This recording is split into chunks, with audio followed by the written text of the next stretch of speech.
Chapter 61. The moment Owen claimed his reward, a specially crafted energy block, the same power ripples he'd felt when McCamp first infused him surged through his body. Only this time, the energy felt far more substantial, almost tangible. His mind cleared to a razor-sharp focus. Every object in his line of sight seemed wrapped in invisible threads of power, ready to be manipulated like extra limbs, stretching and flexing on his command. Intermediate-grade superpower?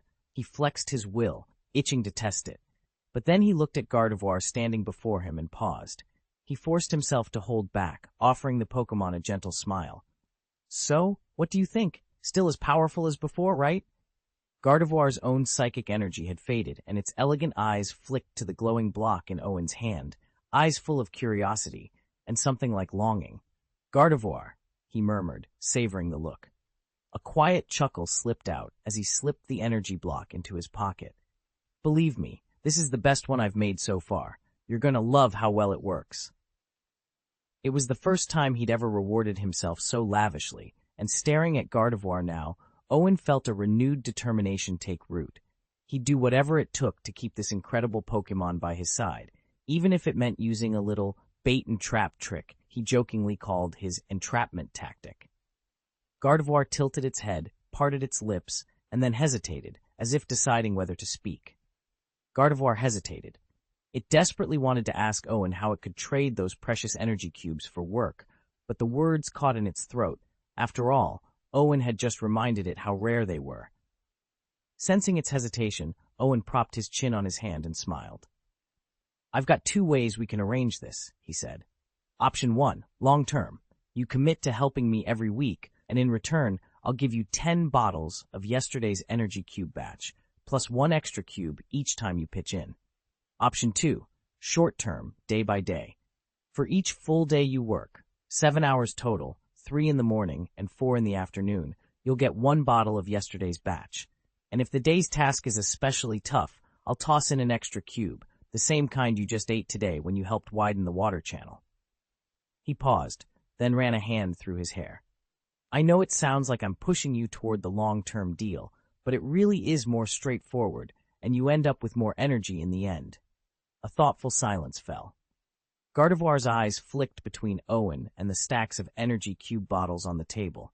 She clearly understood the stakes, and she clearly wasn't quite ready to answer. At last, sensing the lingering curse within her, Gardevoir gave a reluctant nod. "Gardevoir." Owen allowed himself a small smile. She was more reserved than he'd anticipated, but once she took this first step, everything else would fall into place more easily. "By the way," he said, "you could bring your Ralts along too." He remembered her retrieving the energy cube yesterday and realized it would be far safer here than out in the wild. Having both mother and child under his roof would be ideal. Ralts might not help his plantation immediately, but once it evolved into Gardevoir, it could produce energy cubes for him. After all, catching and raising a megalodon was nearly impossible. Working with Gardevoir was much more practical. Gardevoir's expression suddenly darkened, and her composure slipped. "I don't have a child," she murmured. Owen froze for a moment. "Oh, right." He forced a light chuckle, masking his disappointment. "My mistake." He let it lie, convinced she simply didn't trust him enough yet. Still, at least she'd agreed to stay. A short while later, Huba's construction crew arrived, accompanied by a handful of fighting-type Pokémon. Once Owen explained his requirements, Huba quickly laid out a plan. "To let Melodic swim and turn smoothly in the channel, we'll need to triple its width and deepen it accordingly. That's a huge undertaking. Every cubic foot of ill, and every cement block we extract has to be hauled away. Moving dirt isn't too bad, but those blocks will slow us down." "How long will that take?" Owen asked. "About a week," Huba admitted. "And if we have a little help," Owen said, nodding toward the sky. Above them, Gardevoir hovered gracefully, its eyes focused on the project site. "With Gardevoir lending a hand, we could clear everything in a day or 2, Huba said, astonished. He turned to Owen, hardly able to believe what he'd just heard. Rumors of this Gardevoir's power had spread like wildfire in Wutong Town, whispers of trainers catching a fleeting glimpse before it vanished. No ordinary trainer could hope to tame such a Pokémon. Yet here was Owen, barely out of his teens and already commanding a Gardevoir with effortless ease. It was astonishing. Garnado nodded to Owen but said nothing. Once the telekinetic barrier was in place where the diversion channel met the reservoir, he slipped away with the construction team. Before long, the steady thump of hammers and chisels drifted back to them. Owen glanced down at his Rotom, who was already scanning the damp earth. "Shall we go take a look at the site?" he asked. "Rotom," the little electric Pokémon replied eagerly. The sky was just beginning to lighten when they reached the edge of town. Early customers were already lining up for energy blocks at the supply tents. But everyone paused when the sound of heavy impact echoed across the fields. Owen and Rotom pushed through the small crowd. In the drained channel below, a squad of laborers and their fighting-type Pokémon were busy smashing through old concrete blocks. Chisels rang on stone. The shattered pieces were fed to waiting trucks, while excavators widened the trench, tossing rich, wet soil onto an open plain by the shore. On that shore stood a figure no one had expected to see. Blue hair framed a serene face, and around her, cement slabs hovered as though weightless. A Gardevoir, its eyes focused and unwavering, lifted each block with graceful precision, stacking them neatly in the back of a waiting truck. Loose earth spiraled through the air, kicked aside by the force of her telekinesis. "Is that a Gardevoir?" someone whispered in stunned disbelief. A murmur ran through the onlookers. They rubbed their eyes, convinced it was a trick of the light. When they dared to look again, their astonishment only grew. Here, in the pale dawn, a blue-haired Gardevoir was single-handedly orchestrating the reconstruction of the diversion channel, an image they hadn't imagined they'd see outside the pages of a legend. Workers exchanged incredulous glances. "A shiny Gardevoir? Isn't that the hottest thing around? What's it doing hauling bricks?" one scoffed. "Seriously, are the construction crews so desperate they've swapped out their fighting-type Pokémon?" "Tell me about it," another chimed in, pulling out his phone. "If a shot at catching a shiny Gardevoir means I get to move bricks, sign me up." Before long, more and more people clustered around the fence, rumors rippling through the crowd as cameras clicked and recorded. Huba straightened his helmet and stepped forward, clearing his throat. "Hold on. Don't jump to conclusions," he called out. He raised a hand to quiet the crowd. "This Gardevoir isn't part of our construction crew. It belongs to the breeder next door, Owen." Chapter 62, August 1st.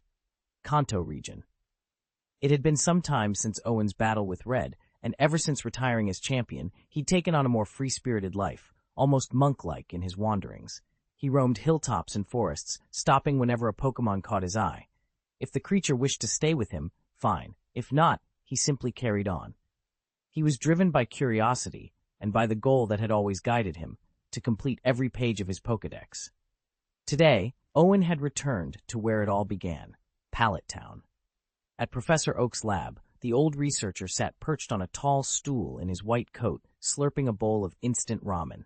He looked up in surprise as the door creaked open, and a lanky boy with wind-tousled brown hair and a simple pendant around his neck appeared in the doorway. Professor Oak blinked, then broke into a broad grin. "Owen, what a coincidence. You and Red both decided to drop by at the same time." Owen stiffened, cheeks coloring. "Don't lump me in with that kid," he muttered, bristling at the comparison. Before he could say more, a figure in a scarlet jacket emerged from the backyard. The red-haired trainer blinked at Owen. "Huh? Owen? Why are you back so soon?" Red called out, adjusting the semicircular cap on her head. Half magenta, half white, it looked exactly like a Pokeball. Her matching crimson jacket and light blue trousers left no doubt. It was Trainer Red. Green's lips curled into a competitive smirk. "What was that you said about comparing ourselves just now? Think you can take me on?" Red laughed, interest sparkling in her eyes. "Are you challenging me to a Pokémon battle?" Green straightened his jacket, voice low and confident. "Stop the chatter. Bring it on. Who's afraid of who?" "Fine by me," Red said, yanking her Pokeballs from her belt. "Let's get this started." From the doorway of the lab, Professor Oak watched the two champions stride off with simmering rivalry. Shaking his head, he returned to his steaming cup of instant noodles. "Two champions," he muttered, "but together they're like gunpowder waiting for a spark." He took a satisfied slurp, just as the lab door swung open. A carefree boy in a sleeveless vest bounded in, eyes wide with excitement. Professor Oak, the boy called. When do I get to start my journey? Oak's stern features softened into a smile as he recognized him.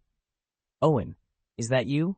Before you head out, go home and double-check your age. Make sure you're ready for what lies ahead. Owen grinned. Got it, Professor. With that, he dashed off, already dreaming of the adventures to come. Professor Oak stood at the doorway of his laboratory, addressing the two eager children before him. When you come of age, you'll be ready to catch your first Pokémon and begin your own journey, he said kindly. Just then, another child burst through the door, scowling at Owen. Heh, Owen, don't sleep in on the day you choose your first Pokémon, she teased. With your laid-back attitude, you'll never become a Pokémon master. Only I have what it takes. Oak rubbed his temples in exasperation. Honestly, you two? He trailed off, watching Owen and Xiaomao bicker. A wistful smile flickered across his face. These two reminded him so much of Red and Green, young trainers who had once passed through these very halls. The entrance to Viridian Forest lay quiet at dawn. Red rubbed his aching arms and stretched out his sore muscles. After slogging through that forest together, I've got to admit, there's nothing I enjoy more than battling you, Green. Green's Blastoise crouched beside him, wiping soot and scorch marks from its armored shell. On Red's shoulder, Pikachu chirped softly, standing proudly despite its small size. Green opened his mouth as if to reply, then shrugged nonchalantly. Same old, kind of boring, really. Red let out a low chuckle and reached into his pocket. Check this out, he said, pulling out a small handheld device. You'll want to see this.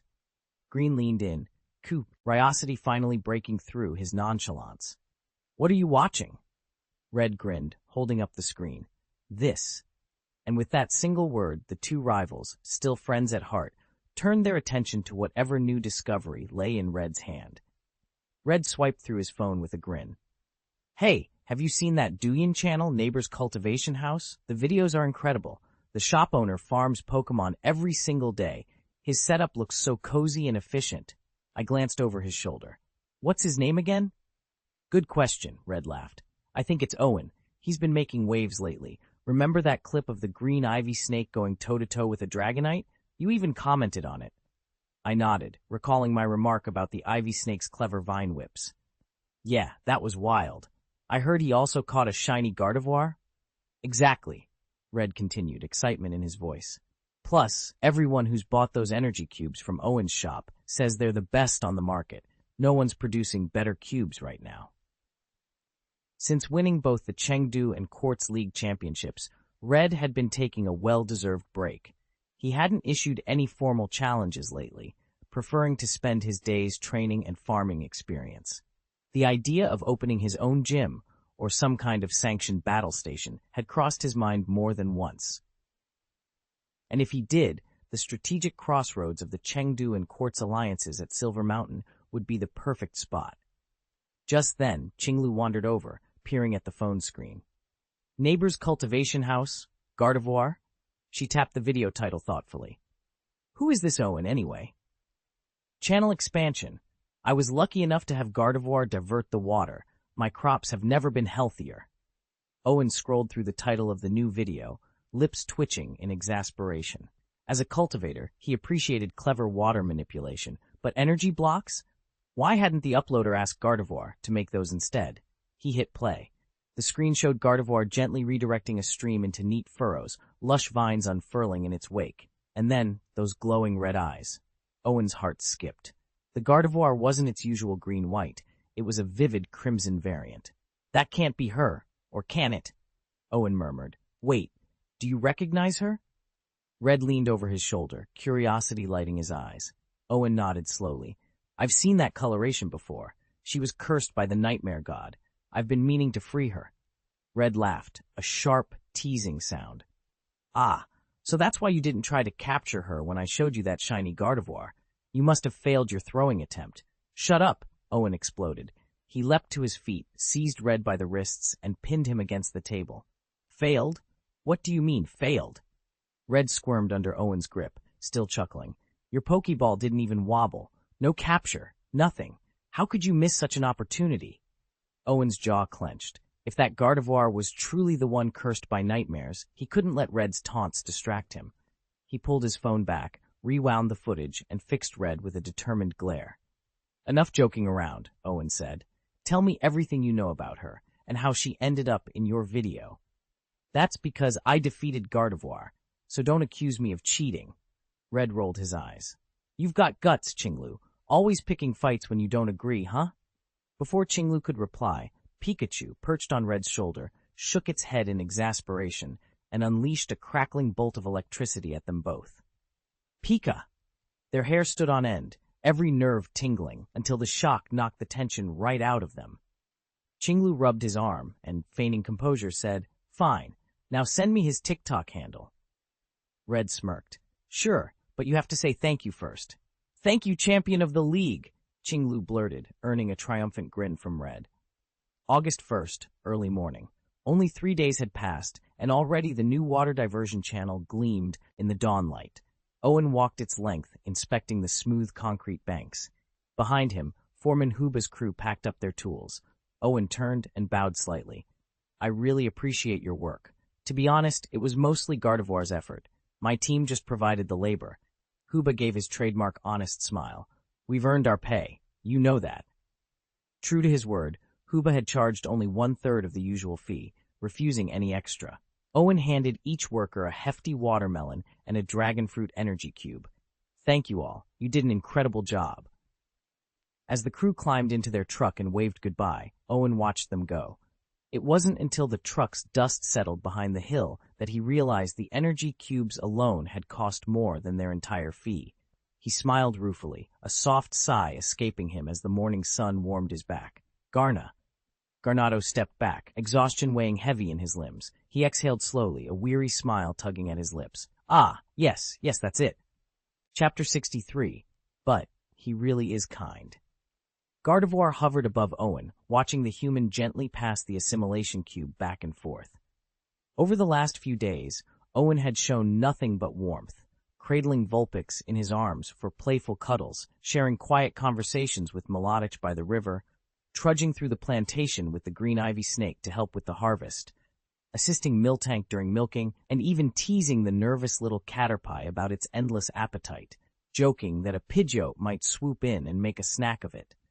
At first, Caterpie had trembled and hid in the cowshed, but once it discovered Pidgeot paid no heed, it ventured back out, inching confidently into the tall grass. "Okay," Owen called after the truck convoy pulled away. "Thank you all for your hard work these past few days." He turned his attention back to Gardevoir, producing another assimilation cube. "Here." Rather than tossing it, he extended his palm and held the cube out, fingertips brushing its polished surface. He knew that true connection required more than distance. It needed the spark of contact between trainer and Pokémon, and with that touch, their bond could finally begin to grow deeper. Owen watched as Gardevoir gently descended and hovered to a stop roughly 2 meters in front of him. "The week's work is done," he said with a satisfied nod. "Here's your bonus. Go ahead." Holding out the energy cube, he met Gardevoir's steady gaze. For a moment, the Pokémon regarded him in silence, as if measuring his true intent. Then, with a graceful flick of its hand, it levitated the cube and devoured it in a single bite. Owen's relief and hope were plain on his face. Gardevoir didn't even need to probe his mind to read those emotions. He knows exactly what I'm after. He wants to claim me, force me to toil on this plantation every day. In the past, I would have refused outright. The curse that binds me twists every trainer who tries to control me, driving even the noblest souls into madness. But now there's hope of lifting that curse. It may take years, perhaps decades, but it's a bright chance at freedom. After all this time alone, maybe I'll even choose a trainer of my own, one who partners with me rather than chains me. Owen watched as Gardevoir gently lifted the energy cube, a triumphant grin spreading across his face. "That's it," he teased. "Keep it up, and before long, you'll be wielding the Nightmare God's curse energy all on your own." A soft, graceful voice resonated in his mind. Gardevoir. He checked his telepathy gauge. Intimacy had jumped from 15% to 35%. Pride swelled in his chest. With telepathic Pokémon, sincerity really did pay off. His lips curved into a fond, almost maternal smile. Gardevoir met his eager gaze for a moment, then quietly drew back, a hint of discomfort in her eyes. "I'll be on my way for now," she conveyed. "Sure thing," Owen replied, waving cheerfully. "See you tomorrow. Don't let me wait too long." Left alone, Owen wandered through the sprawling energy crop fields, humming to himself. Later, he returned to his quarters, but found them empty, so he headed straight to the cultivation house. A handful of regular customers, longtime purchasers of his energy cubes, looked up and laughed at his bright expression. "Someone's positively glowing today," one teased. "Yeah," another added. "Got a secret to share, Owen? You look like spring itself." Owen chuckled, energy cube victories still fresh in his mind. "Let's just say I'm making some excellent progress with my partner." Owen tucked away the thought whether he could ever conquer Shinaiduo without agreeing or arguing. He simply shook his head with a wry smile and exited the cultivation chamber. A few moments later, he arrived at the old cowshed, the very spot where he'd once had Pidgeot practice the Tempest technique. He hadn't been idle since then. With Green Ivy Snake and Vulpix at his side, he'd cleared brush, leveled the ground, and opened up a wide area he planned to turn into lush grazing fields. Right now, Green Ivy Snake and Vulpix were sparring, a routine exercise to help the young Vulpix adapt after its newborn stage. "Owen," he called as he swung open the fence gate and stepped inside. "Rai! Rai!" Vulpix's 6 fluffy tails flicked excitedly. Both Pokémon immediately halted their practice and dashed over. Vulpix bounded up first in an enthusiastic greeting, while Green Ivy Snake slithered forward more reservedly, its emerald coils rippling in the morning light.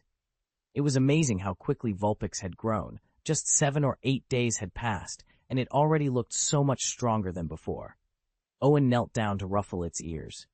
"Ready for today's lesson?" he asked, and both Pokémon chirped in eager response. Owen knelt beside the Ice Vulpix and stroked her silvery fur. Compared to before, her body had grown by nearly a third. Her 6 tails moved with even more precision, and her eyes shone with crystalline clarity. Curious, Owen activated his Eye of Exploration. A translucent status panel hovered in the air. Name, Ice Vulpix, gender, female, trait, Snowfall, rarity, red, individual values, HP 27, attack 25, special attack 31, defense 27, special defense 25, speed 31. Potential level 11 to 15. Skills, Hypnosis, Moonlight, Tail Shake, Powder Snow, Gravel, Frozen Wind, Immobilize. Bond, 95, she depends on you completely. Satisfaction, 60, I'm feeling great. Beside him, his green vine snake hissed softly in approval. "Excellent," it murmured. "Not bad at all," Owen said with a grin, then looked back at Vulpix. "So how does it feel to learn your new move?" Vulpix blinked, her ears perking up. A soft, ethereal whimper escaped her lips, as if to say, "Watch this." She bounded out of Owen's arms, her sapphire eyes narrowing with determination. Then, gathering chilly air into her throat, she unleashed a sweeping gust of frozen wind. Chilled snow swirled through the blast, and in an instant, even under the blazing summer sun, the ground before them was frosted over, dusted white with mist and ice. Owen's eyes lit up. Perfect execution. He reached out to pat her head. "I knew you could do it." Even after the breeze died down, the ground remained icy, cold so deep it wouldn't melt for a long time. That was raw, condensed energy at work, and it proved that Teng Teng, Owen's Ice Vulpix, had truly mastered the technique's essence. Owen couldn't help but grin. Perfect, perfect. Now we can cut back on the air conditioning bill." At his words, Teng Teng's 9 tails wagged in delight. She was finally making a real contribution to their little home. Ivy, the Green Ivy Snake, gave Owen a curious look. Air conditioning costs, really? In a world where Pokémon themselves generated power, cooling ran only a few cents per kilowatt hour. Owen scooped Teng Teng into his arms, then gently stroked Ivy's smooth emerald scales. "Let's head back," he said cheerfully. "Today was a great day, and with another psychic Pokémon soon to join us, we're one step closer to our goal. Dinner's on me. I'll whip up something delicious." Chapter 64. Owen arranged the last tray of fruit on the counter and surveyed his handiwork. Oranges, pomelo, dragon fruit, all cut into perfect little cubes, he muttered with satisfaction. Now, a splash of moo-moo milk, just enough to bring it all together. He turned to Frost, his Ice Vulpix, and held out the bowl. "All right, Frost, your turn. Give it a breath of ice." The little Vulpix opened her mouth and exhaled a shimmering frost that swirled through the mixture. instantly turning it into a pastel pink, slushy smoothie. Owen stepped back as a sparkling platter appeared on the table before him. A-plus fruit and milk smoothie platter. A lavish medley of diced seasonal fruits blended with moo milk, pink fragrance perfume, and infused with ice-type energy. Summer heat relief, 50% body cooling for 3 hours. Fire resistance boost, long-term consumption reduces damage from fire-type attacks. Skill insight, ice-type Pokémon gain a higher chance to master new ice moves. Owen beamed at the A-plus rating glowing above the dish. With so much fruit at his disposal, he realized he could prepare dozens of these summer cooling treats. "Everyone, dig in," he called to his team. He scooped up a cube and tasted it himself first. The sweet tang of fresh fruit, the creamy richness of moo milk, and the crisp frost combined into the most refreshing bite he'd ever had. He handed out pieces to each of his Pokémon, watching their eyes light up with delight as they savored the cool, revitalizing platter. Owen couldn't help but smile. With this recipe refined, summer heat would be no match for him or his team. The moment the chilled fruit touched Owen's tongue, a crisp, invigorating coolness spread from his mouth through every fiber of his body. Within seconds, he shivered as though all the stifling heat around him had been swept away, leaving him utterly refreshed. "This is amazing," he murmured. Owen could scarcely believe the fruit platter he'd just prepared. On a scorching summer training trek, he realized nothing would feel better than this, especially since it offered 2 extra cooking effects. It was tailor-made for his ice Vulpix, and it also provided perfect nutrition for his green vine snake and green caterpillar. Beside him, Vulpix sat wide-eyed and drooling, swishing its fiery tails in anticipation. The little fox gently but persistently bumped Owen's hand with its head, like a spoiled child begging for more. All right, Owen laughed, ruffling its soft fur. "Have as much as you want." Still smiling, he divided the platter in 2. One half he set aside to bring out to the plantation later, planning to share it with his Pokémon team during their fieldwork. The other half he carefully wrapped and slipped into the refrigerator, ready for when he or his companions needed another refreshing boost. Owen set the last dish on the table and led his 2 Pokémon, Green Vine Snake and the little Vulpix, out to the planting field. He waved at the others, inviting any who could join to come and eat. Those too shy or busy, he promised, he would feed by hand later. Moments later, Owen glanced back. Vulpix was happily nibbling away, eyes bright and tail wagging. But Green Vine Snake sat before the platter, staring at it as if lost in thought. Owen frowned and walked over. "Hey, Vine, what's the matter?" Vine was one of the first Pokémon to follow Owen, alongside Mean Xiao. In all their time together, Owen had never seen him look so out of sorts. The snake whispered a soft "Vine" at the sound of Owen's voice, as though trying to speak, but then he opened his mouth only to shake his head. Vulpix could be spoiled, hiding in Owen's arms or pouting for extra treats, so this blank, almost anxious expression on Vine was all the more unsettling. Owen rubbed his chin. He recalled checking Vine's status panel that morning, a happiness value of just 15. Normally it hovered above 50, even when he was picky at mealtimes. Now, despite the spread of fresh berries and damp, fragrant leaves, Vine's joy hadn't budged. Something was clearly wrong, and Owen was determined to find out what. Owen couldn't read his partner's mind, so he decided to draw on his Evergreen Power instead. The soft, emerald aura of that ability let him tune directly into a Pokémon's emotions, almost like slipping past its conscious thoughts without it even noticing. He released the green energy in a gentle wave over the ivy snake. Almost at once, Owen's brow creased in surprise. Then he forced himself to relax. After a moment's thought, he asked aloud, "Hey, is the dish I made not to your taste?" The ivy snake froze, its head tilting as if weighing its response. Then it let out a small questioning hiss. "Teng teng?" Moments later, it gave a more confident murmur. "Teng teng." No, it was delicious. Owen chuckled softly. Of course it was. The fruit smoothie platter was ice cold and tangy, just the thing for a cool-blooded companion like his ivy snake. Owen tapped the end of his feeding stick against the wooden rail and scooped up a bright, juicy chunk of fruit. "All right, Teng Teng, time to eat," he announced with a light chuckle. He held the fruit just inside the little green vine snake's reach. "Open up." For a moment, Teng Teng froze, His emerald eyes went wide, and he instinctively recoiled, waving his stubby arms in protest.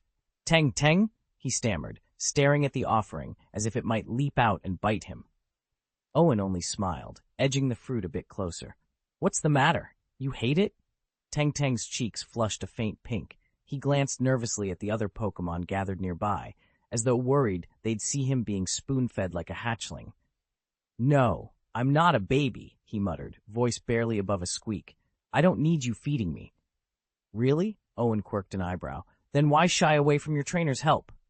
He leaned forward, gently nudging the fruit under Teng Teng's nose. "Come on, just a bite."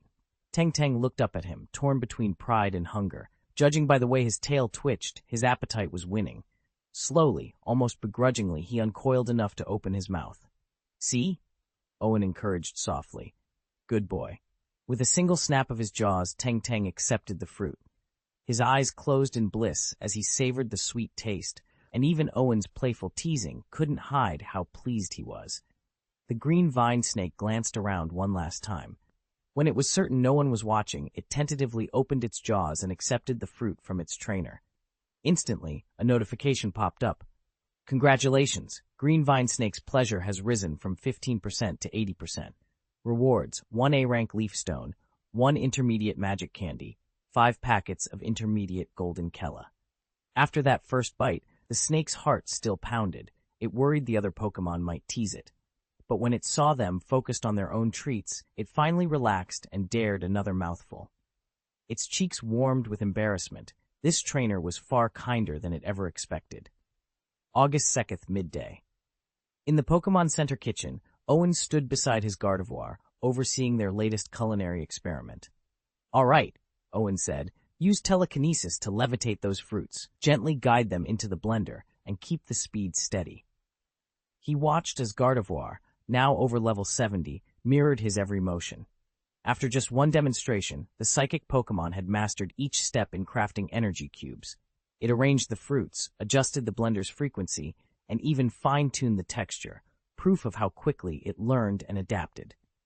Owen nodded with satisfaction. With such skill, their energy cube supply would never run low. Gardevoir's eyes shone with determination. Ever since she discovered Owen's method for crafting energy cubes, she'd begged to learn the secret herself, and she'd thrown herself into practice with unwavering focus.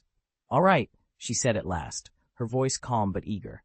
Before Owen appeared 2 small, shimmering cubes. He recognized them by the faint glow each emitted. D-rank physical energy cube, a basic cube that restores a mode, same amount of stamina. C+ rank physical energy cube, a higher grade cube that fills you with vigor for a short period. Gardevoir handed Owen the D-rank cube first. "This one I made entirely on my own," she explained. Owen nodded appreciatively and consumed it. A gentle warmth spread through his limbs, enough to feel refreshed, but nothing spectacular. Next came the C+ cube. "For this one," Gardevoir continued, "you helped me with the final refinement." She looked at him hopefully. He tasted it and immediately felt a remarkable surge of energy. His heart pounded pleasantly. Every joint, every muscle felt recharged, as if he'd just woken from a long, restful sleep. The difference was striking. Owen placed the cubes side by side and smiled at Gardevoir. "You did brilliantly. Both of these are solid work, but I can see why that extra touch in the final stage makes all the difference." Gardevoir's cheeks tinged with pride. Owen reached out to gently pat her shoulder. "With more practice, you'll be turning out C-rank cubes like this in no time," he said. Gardevoir beamed. Together, they turned their attention back to the small cauldron where her next batch of crystals already glowed, ready for the next lesson and the next breakthrough. Chapter 65. Not bad. The first one's a success. Owen held the freshly formed energy block up to the light, satisfaction warming his chest. The process he'd used wasn't a perfect copy of the original recipe, but the result was practically indistinguishable, and the superior quality, he suspected, came from his cultivation specialty bonus. "Shanai Duo," he called. Shanai Duo peered at the cube, wide-eyed. When Owen had first proposed teaching it how to manufacture energy blocks, it had been certain he was pulling its leg. Yet here it was, gazing at a flawlessly crafted block that owed everything to Owen's patient instruction. "All right," Owen said. With you on board, we can seriously scale up production, but before that, we'll need more equipment. He tapped his fingers together as he ran through the list. First, another energy block press, then a high-powered lawnmower. I'll ask Rotom to integrate with it so we can keep the grass plains behind the cowshed neatly trimmed. If we wait until the grass gets too tall, I'll never find the time to mow it by hand. Shinai Duo nodded eagerly. Together, they would turn this small workshop into a fully equipped production line, one energy block at a time. Owen froze at the faint voice in his mind and glanced down at his Gardevoir. "What is it?" he asked softly. Gardevoir hesitated, then sent the words back with a gentle urgency. "If they're not my children, will you still accept them?" He frowned. Of all the rescued Pokémon, the Celio were the most wary of humans. They'd been sheltering them in the forest, but that couldn't last forever. And since Gardevoir had begun caring for them, feeding them, watching over them, she'd grown surprisingly attached. "Not your children?" Owen said aloud, blinking in confusion. His tone was light, but his mind twinged with a thought he quickly pushed aside. Of course he'd accept any Pokémon Gardevoir cared for. How could he doubt that? Gardevoir's eyes, always so serene, glowed with calm reassurance as she replied, "They're all Pokémon we rescued from the wild, the abandoned Skorupi, the lone fire pheasant, and the sweet bamboo whose mother was taken." "Oh!" Owen's expression cleared, and a smile spread across his face. "Skorupi, fire pheasant, and sweet bamboo," he repeated, nodding. "That's wonderful. They'll fit right in." He glanced around at the small group clustered near the edge of the clearing. The sleek, curious Skorupi, the fiery plumed pheasant, and the shy, leaf-covered bamboo. Each one had its own story, its own scars, yet here they were, safe and learning to trust again. "And they're all fantastic Pokémon," Owen added, voice brimming with confidence. "Thanks to you." Gardevoir's slender hand rested lightly on his shoulder, and together they turned back toward the forest's edge, ready to guide their new family into the adventures ahead. Owen reviewed their new rescues one by one. Scorpio could be housed in the reservoir alongside Melodic for companionship. Sweet Bamboo would work even better. Its shoots could serve as a renewable food source. The little fire pheasant, Torchic, would temporarily fill the farm's gap in fire-type Pokémon, and Pidgeot could help herd and supervise them all. The more Owen thought about it, the angrier he got.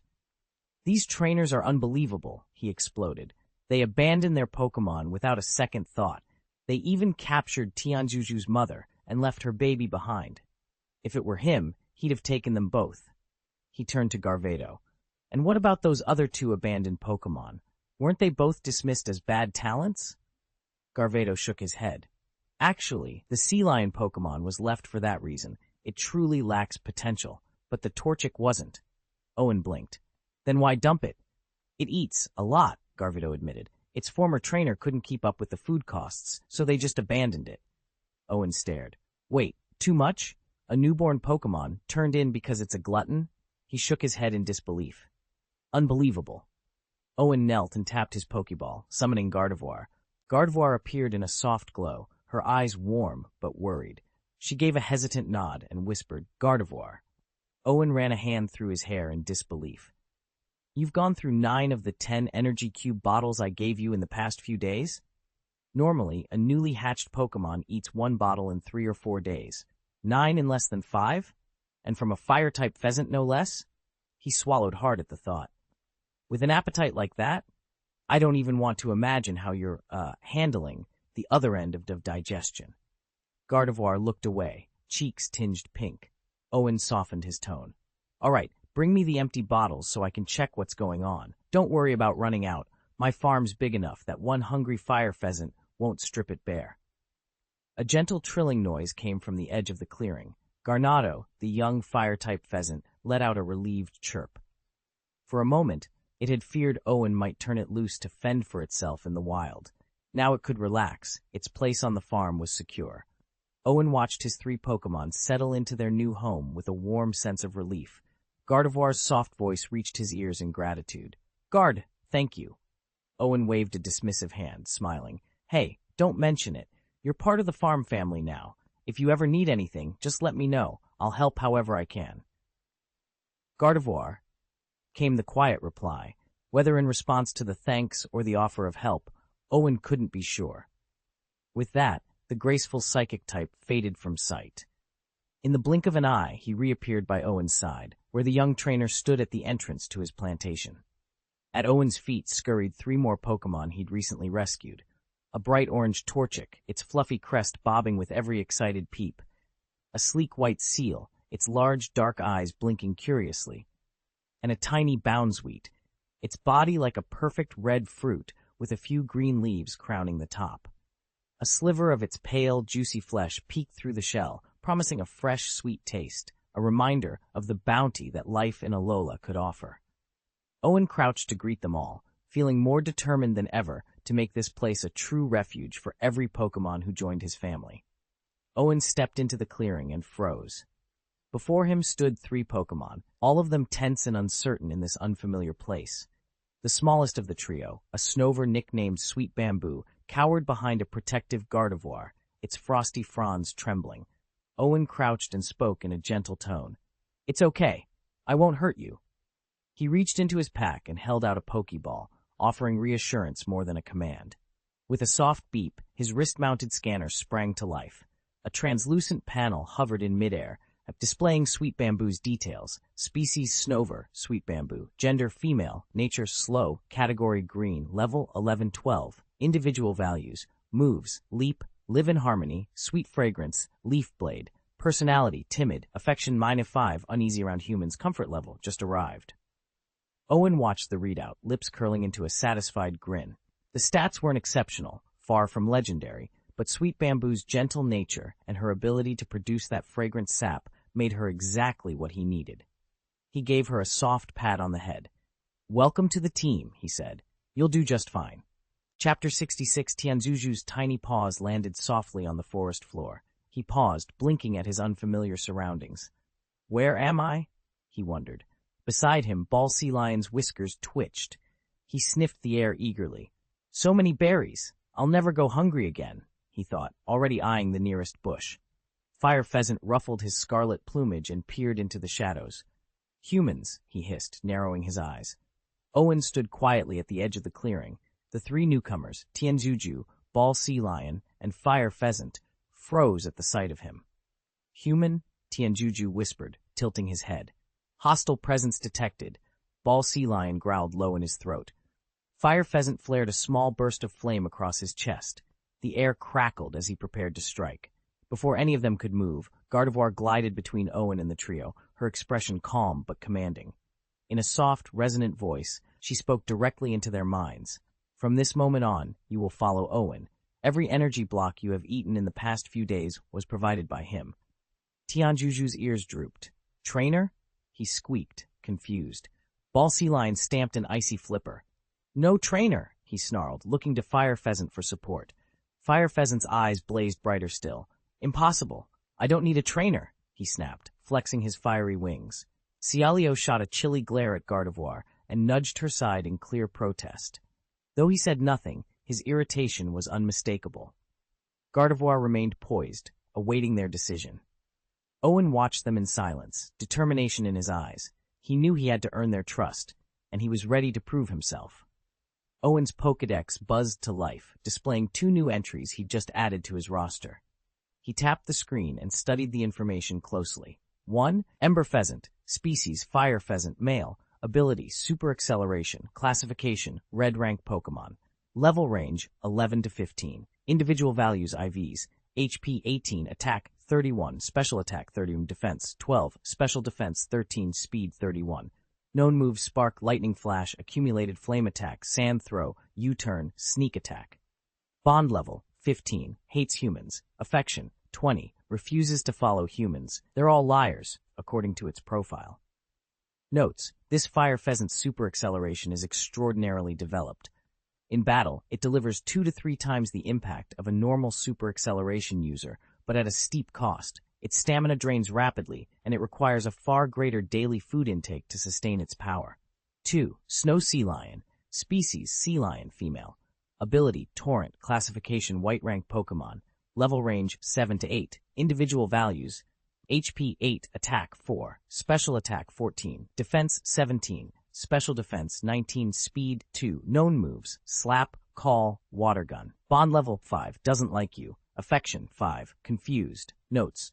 Born prematurely after its mother was injured, this sea lion suffered poor prenatal nutrition. The result is congenital weakness and overall underperformance compared to its peers. Owen closed his Pokédex with a sigh. Both Pokémon were wary, if not outright hostile, toward humans. He'd need patience, understanding, and a lot of hard work to earn their trust. But if anyone could tame two temperamental recruits like these, he was determined it would be him. Owen studied the status screens of his 3 new Pokémon and finally understood what was wrong with each of them. The fire pheasant's stats were excellent, both its talent and individual values were off the charts, but its appetite was insatiable. No ordinary trainer could hope to keep up with that kind of hunger. Owen's voice turned stern. How do you expect to survive out in the wild without someone to feed you? The little bird fluffed its feathers and opened its beak indignantly, as if to spit out an insult, but Owen cut it off with a sigh. He'd grown up alone in dangerous territory, and he knew better than anyone how brutal life could be without a trainer's guidance. Look at Sweet Bamboo, he continued. Its fruit scent might be a nice trick for luring allies, but it also makes it a target for any hungry Pokémon that catch a whiff. And Celio, he shook his head. Your strength and potential are both so low that you'd be swept away in any real battle. Both Sweet Bamboo and Celio bowed their heads, looking as chastened as schoolchildren caught passing notes in class. Only the fire pheasant bristled with defiance, its bright eyes flashing.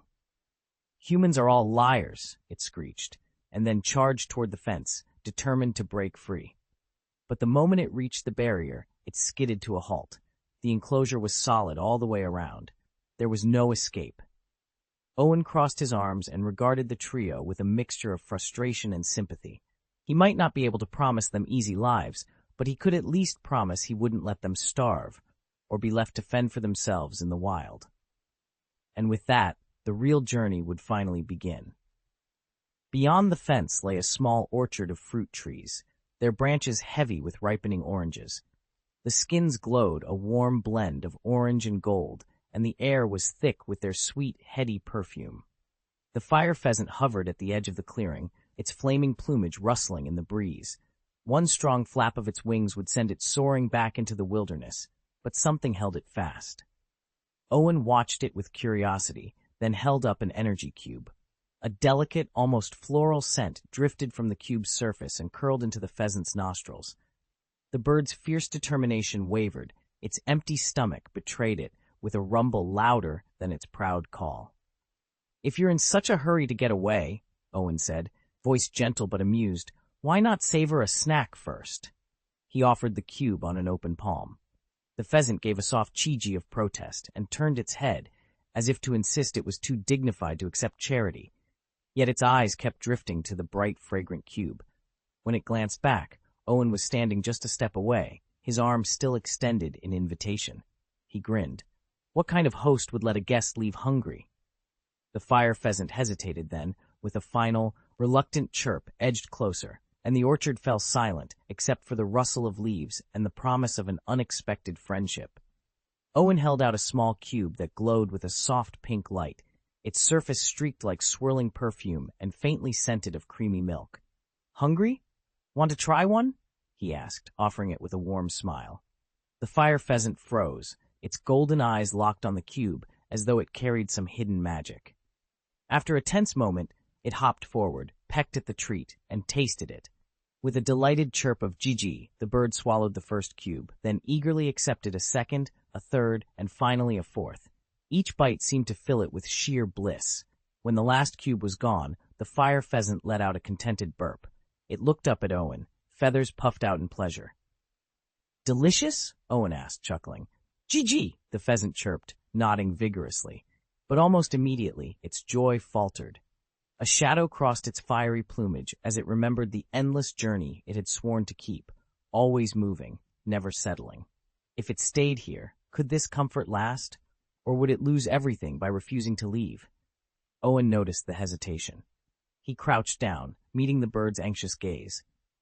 If you like them so much, you don't have to go anywhere, he said gently. I can give you as many of these energy cubes as you want.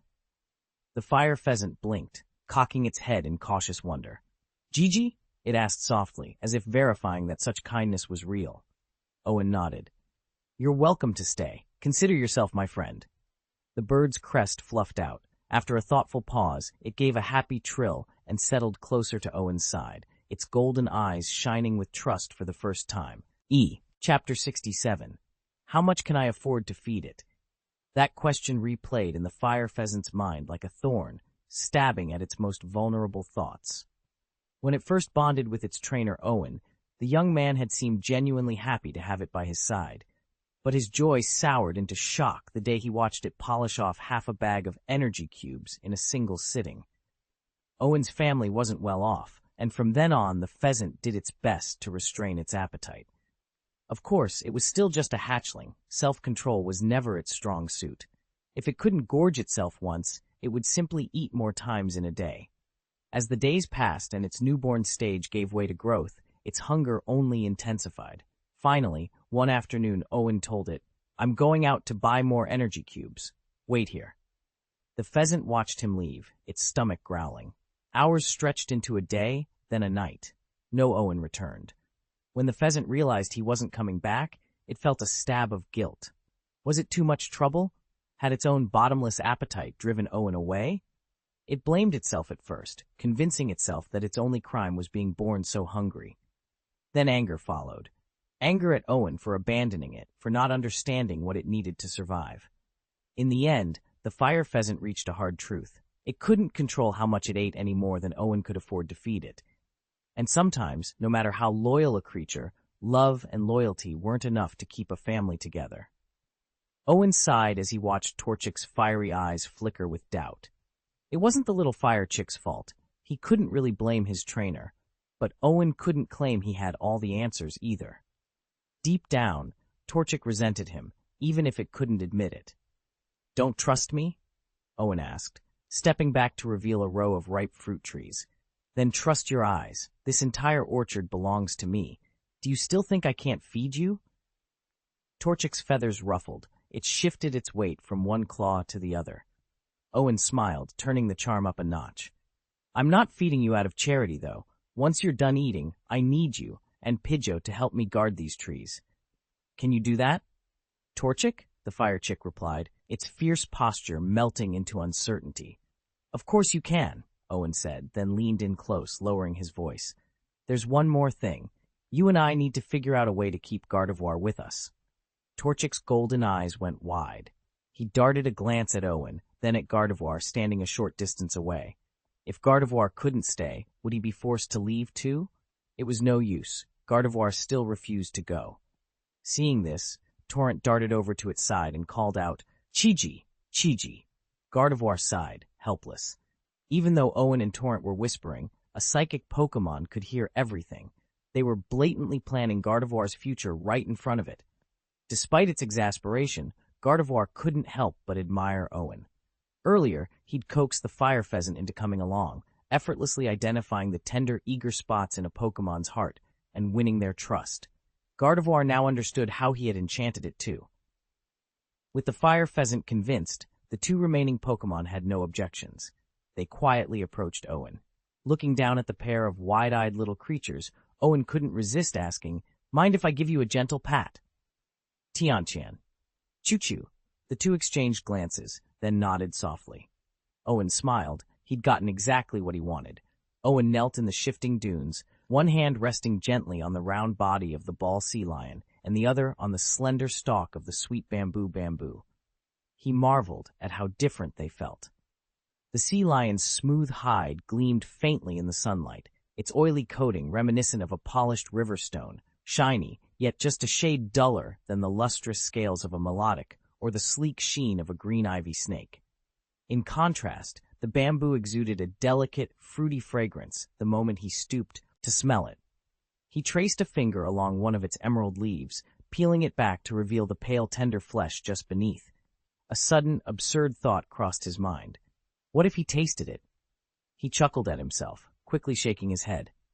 Would anyone call him a pervert for even considering it? He cleared his thoughts and channeled a soft pulse of green energy through his palms. At first, both Pokémon twitched nervously. They were far more timid and submissive than the fierce fire pheasant he had faced earlier, but almost immediately they relaxed, their bodies sinking into the warm sand. Despite their quiet stillness, Owen could feel their underlying strength.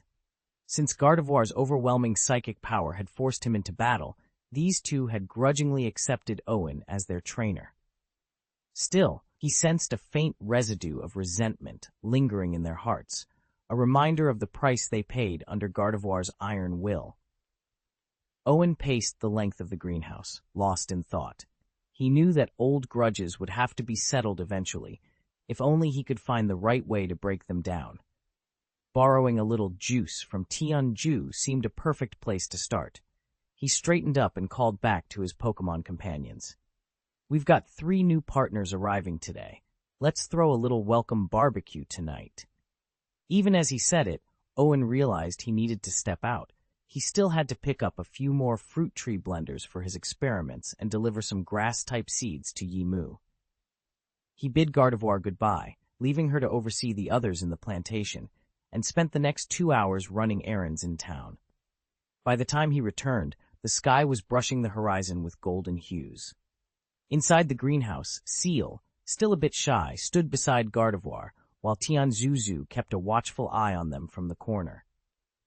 Only Torchic seemed unconcerned, hopping up to the orange tree at the center and eyeing its ripening fruit with bright curiosity. Owen smiled and held out his hand. "All right, everyone, come with me." At his call, Torchic chirped happily and scampered over. Seal tensed for a moment, but a gentle nudge from Gardevoir sent him sliding forward. Even Tianjuju lifted its head, ready to follow. Owen nodded. "Great, let's get started. We've got juice to squeeze and a barbecue to prepare." With that, he led the little parade of Pokémon out into the fading daylight, eager to put the evening's plans into motion. Tianjuju, the little sea lion, glanced up at Gardevoir. When Gardevoir nodded her approval, Tianjuju shuffled toward Owen with as much dignity as she could muster. "Fine," Owen chuckled. "I'll just carry you."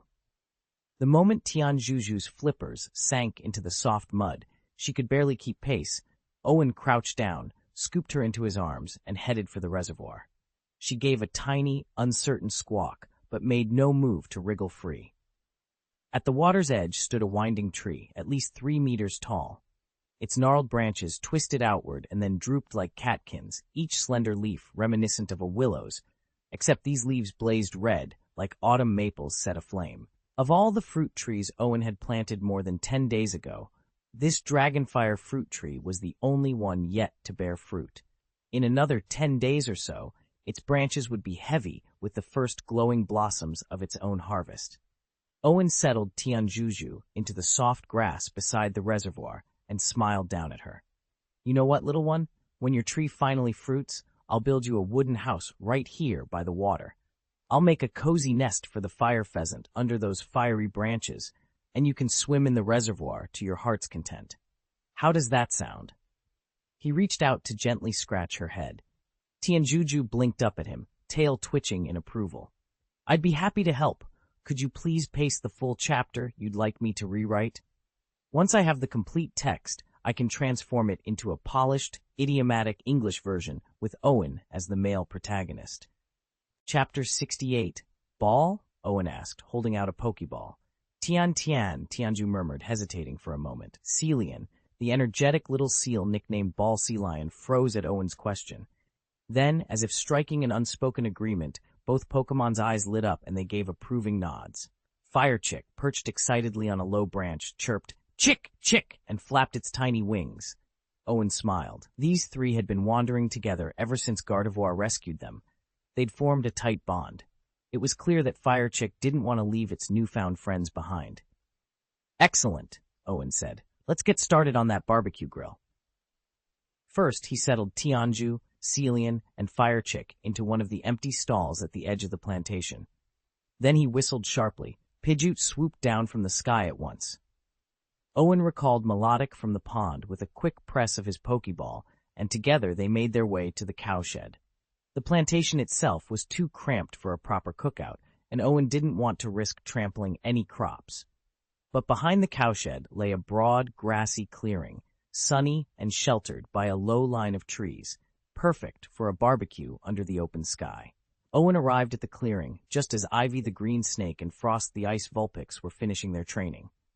They weren't alone. Milk Tank the heavy hitter and Caterpillar the little crawler trailed behind them. Now, with everyone gathered, there wasn't a single friend missing. Ivy cocked her head. "Is this for us?" Owen's grin widened. "You bet. I'm throwing a barbecue party tonight. Thought we'd all get together, catch up, hang out, make new friends." Pulling out a stack of supplies, he got straight to work. At 4 in the afternoon, he set up the grill and lined up the skewers he'd picked up at Want Supermarket. He loaded fresh charcoal into the pit, then called on Blaziken, his reliable fire specialist, to spark the coals to life. While the flames crackled, Owen sent Ivy and Gardevoir off to the garden. "Pick whatever veggies you like, eggplants, cabbage, sweet potatoes, leeks, you name it." He knew nothing complimented a barbecue like crisp, freshly harvested produce. Next, he fetched a sturdy iron bucket and handed it to Frost. "I need ice cubes, perfect 1-inch blocks for the drinks later. Can't have summer refreshments without them." Frost's frosty breath coalesced into gleaming cubes atop the bucket's rim. Owen watched as each cube formed, confident this would be a night to remember. Between sizzling skewers, chilled watermelon slices, and the laughter of friends old and new, his barbecue party was off to a perfect start. Owen wiped sweat from his brow. Feeling the midday heat, he summoned a gust of chilling wind that swept across the clearing, instantly glazing the earth into a smooth sheet of ice and sending cool mist curling into the air. Then he turned to dinner prep. First, he minced garlic and chilies into a zingy dipping sauce. From the Want Supermarket bag at his feet, he pulled out strips of pork belly, laid them on a cutting board, and sliced them into thin slivers. Each sliver he threaded onto bamboo skewers, then arranged the crisp vegetables that Greenvine Snake had foraged earlier, bell peppers, onions, and the like. Tonight's menu was set. Owen had deliberately skipped beef this time. He worried his two alchemy, those big milk can denizens of his Pokémon team, might turn up their noses at red meat, even if they never actually ate it. By 5 p.m., everything was ready to go. Fire Chick paced impatiently around the table, its bright eyes fixed on the skewers. It pawed at the frozen ground as though the mere sight of the food, so tantalizing yet out of reach, were a personal injustice. "Easy, Chick," Owen teased, laughing as he reached beside Gardevoir. "Tianjuju, you're on." The gel-like creature oozed forward from its hiding spot, its translucent body glowing faintly. Owen handed it a small bowl and beckoned. "A little of your juice, please, just enough for the marinade." Tianjuju shivered, then glopped a few spoonfuls of its viscous fluid into the bowl. Owen stirred it through the pork, watching the meat take on a pale lavender sheen. Satisfied, he set the skewers on the portable grill, coaxed the coals to life, and let the flames begin licking at the edges of the pork. The air filled with sizzling aroma and a hint of floral sweetness. Fire Chick let out an excited peep. Greenvine Snake coiled eagerly at Owen's feet, and even Gardevoir drifted closer, her eyes alight with anticipation. Owen leaned back, arms crossed, and watched the pork blister to a golden brown. Surrounded by his Pokémon, his simple backyard barbecue finally felt like the start of an unforgettable evening. Owen carried the skewer toward the grill, but the moment he got close, the little creature froze in panic. Tears welled in its wide eyes as it struggled, croaking, Tian, please don't eat me!" Startled, Owen stopped in his tracks. His hands hovered over the shredded cabbage and sliced yam laid out on the prep table. He hadn't even looked at the creature yet. Realizing his mistake, he dropped the skewer and raised his hands in a placating gesture. "I promise I won't eat you," he said gently. "I just need a bit of your juice." Over and over, he repeated the reassurance, channeling a soothing wave of Changpan energy. Gradually, the trembling subsided, and the little Tianjuju, nicknamed Tian, allowed himself to be coaxed. He hopped into the bucket Owen had set up and, still wary, began to secrete his precious juice. Watching him, Owen's heart ached with regret. He had meant no harm, but he could see how frightened Tian still was. Determined to make amends, he cleared the counter and set to work on a trio of icy refreshments: freshly squeezed watermelon juice, zesty homemade lemonade, and a chilled glass of Moo farm milk. Owen hoped these cool, soothing treats would heal Tian's wounded spirit, and maybe even restore his trust. When the drinks were ready, Owen released Mianxiao with a cheerful wave. "All right, everyone, let's meet our new friends. These 3 Pokémon just joined the ranch today." Wading into the shallow pool, Owen scooped Sweet Bamboo out of the water. The water type immediately dashed over to Gardevoir and stared nervously at the sizzling grill. The other 2 newcomers hovered awkwardly beside Gardevoir, cheeks reddening as they exchanged shy glances. Owen caught Gardevoir's eye, then gave Ivy the vine snake a knowing nod, his silent signal that introductions were complete. Turning back to the fire, Owen focused on grilling the first dish, eggplant. He placed thick, evenly cut slices on the hot grate and brushed them lightly with rapeseed oil. Once the surfaces were golden brown, he snipped shallow crosses into each slice, applied another coat of oil, then sprinkled on minced garlic and a splash of soy sauce. As the scents of roasting eggplant and garlic rose in fragrant curls, Owen declared the dish ready. B-rank dish, grilled eggplant. A lesson in simplicity. Just fresh eggplant, rapeseed oil, garlic, and soy sauce. Yet nothing pleases a fire-type Pokémon more than these tender, smoky morsels. Chapter 21. Cooking Effect 1. After a Pokémon eats it, overall energy activity plus 30%. Cooking Effect 2. Fire-type Pokémon greatly improve their mastery of fire-type moves. Owen grinned as he carefully flipped the final eggplant slice over the hot grill. Even without fancy seasonings, the vegetables smelled mouth-watering. This really does taste like a proper barbecue. He paused and glanced back at his team. Under Gardevoir's gentle encouragement and Ivysaur's soothing presence, the younger Pokémon were finally venturing out of their shells. Torchic waddled over to Pidgeot and gazed up at its scarlet-tipped feathers in awe. "Chick?" it chirped, tilting its head. It was as if Torchic wondered why Pidgeot's flames burned brighter than its own downy plumes. Nearby, Seal waddled up to Melodic, its big eyes shining. "Seal," it said shyly, then chirped again, "You're so beautiful." This was the first time any Pokémon had complimented Melodic, and she glowed with pride. Melodic coiled her slender body in a graceful arc and raised her head. "Yo-yo," she sang, as if greeting a dear friend. "It was Owen who helped me evolve. When it's your time, I'm sure you'll grow into something even more stunning." At those words, one of the smallest Pokémon, an aged, frail creature Owen had rescued but doubted would ever evolve, lowered its head. It let out a soft, disappointed sigh. It worried that its low aptitude would hold it back forever. Owen noticed the look of doubt flicker across the little Pokémon's face. He set down his tongues and walked over, offering a warm smile. "Hey," he said gently. "Every Pokémon grows at its own pace. Evolution isn't everything. What matters is the bond we share and the effort we put in." The little Pokémon cocked its head, still uncertain but touched by Owen's kindness. Behind them, the first batch of grilled eggplants sizzled, filling the clearing with its savory aroma. As the team gathered closer, Owen realized that tonight's real treat wasn't the food. It was the trust and friendship growing stronger among them all. Chapter 69. Under a velvet sky strewn with stars, Owen laid out his grand barbecue feast. There were savory pork skewers, green vegetable dumplings, fruit smoothies, energy cubes, platters of fresh raw veggies, and an assortment of cold drinks. The constellation's speckled heavens seemed to twinkle in approval of the spread below. He'd prepared so many dishes to cater to all his Pokémon, but especially his fire types.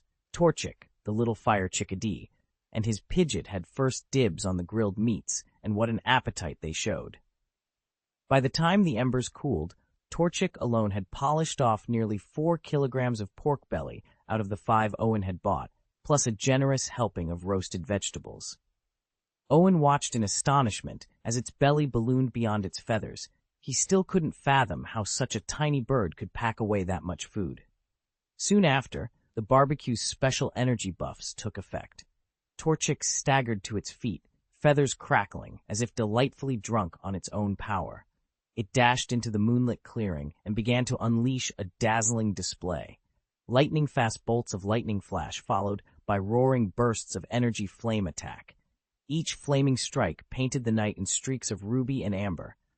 Owen wasn't worried about stray embers setting the nearby woods aflame. Gardevoir stood sentry at the forest's edge, its serene presence keeping the perimeter safe. Under the watchful moon, a fiery blur danced across the open field. Torchic's joyous energy lighting up the night in a brilliant flame-colored glow. Owen watched as tiny Tianjuju, no bigger than a newborn, waddled over to the nearest mill tank. The calf hopped onto a small stool, propping itself up on its haunches. With a straw poised at its lips, Tianjuju took a long, appreciative sip of fresh milk and let out a soft, contented moo, meaning, "How is it?" The older mill tank leaned down and nudged Tianjuju with its broad muzzle. "Moo?" it asked. "Do you like it?" "Moo," Tianjuju replied fervently. "Yes, it's delicious." One of the larger mill tank nearby swiveled its head curiously. "Moo?" it inquired. "Want more fresh milk?" Tianjuju glanced back at the trough and hesitated. "Moo," came the thoughtful reply. "After drinking so much here, my own milk feels richer than ever." The first mill tank's tail swished with delight. "Moo, same here. I'm producing 2 buckets a day, and it's so creamy." "And I too," chimed another mill tank from the corner. "This rancher treats us so kindly, I'd happily give milk for him always." "That goes for me too," agreed the entire herd in cheerful unison. Tianjuju finished the last drop in his cup and fell silent, his mind swirling. Could milk really taste this good? Dinner concluded on that warm note, and Owen set about organizing each Pokemon's quarters. In truth, there wasn't much to arrange. Every creature was already content, well-fed, and eager for a good night's rest. Owen surveyed the makeshift accommodations one last time. Since the wooden house and nests for Tianjuju and Chickadee aren't finished yet, the two of them have been bunking with Milky Can and Caterpillar in the cowshed. He'd even reminded Chickadee not to wake up in the middle of the night and try snacking on Caterpillar. Ball Sea Lion had already headed back to the reservoir with Melodica, leaving Owen alone to tidy up the dinner debris scattered across the barn floor. Just as he bent down for the first pile of discarded husks, a gentle voice drifted down from above. Gardevoir was hovering in the late afternoon light, an icy drink cradled in her hands. "What about me?" she asked, tilting her head. Owen paused with a scrap of food halfway to the bin. He'd relied on Gardevoir for daily runs between Wutong Forest and the plantation ever since the 3 little ones arrived, shuttling supplies, tidying up, checking on everyone's welfare. Now that the youngsters were settled here, he didn't strictly need her to make that exhausting round anymore. And yet, over the past few days, he'd hinted, both up and lie and in the gentlest of ways, about wanting her to stay by his side. She'd never refused. Could this be her way of asking if she could remain? Owen's heart skipped a beat at the thought of what might happen next, but he forced himself to stay calm. Slowly, a Pokeball appeared in his outstretched hand. "I've got a special Pokeball here," he said, trying to keep his voice steady. "What do you think?" Garv hovered silently beside him, her lithe psychic form drifting in the air. Owen could almost hear her unspoken question. "You planned this all along, didn't you?" He met her steady gaze without flinching. "I admit it," he said honestly. "I've wanted a bond with a psychic Pokemon for a long time, but only if it's your choice. You've surely turned down plenty of trainers before." Owen's words were plain, but his sincerity shone in his eyes. He really did admire Garv, and he hoped she felt the same. "Garv," he repeated softly. At last, Garv inclined her head. After a thoughtful pause, she drifted closer to the Pokeball and tapped it gently. The crimson light on the sphere began to whirl, then settled into a steady glow. With graceful calm, Garv stepped out. "Shania," she murmured, her voice barely above a whisper. "The curse still lingers. I cannot stay here tonight, but I will return tomorrow." And with that, she drifted away into the twilight, leaving Owen standing alone, hopeful that their meeting was only the beginning. Gardevoir hovered upward again, her eyes sweeping over the scattered refuse below.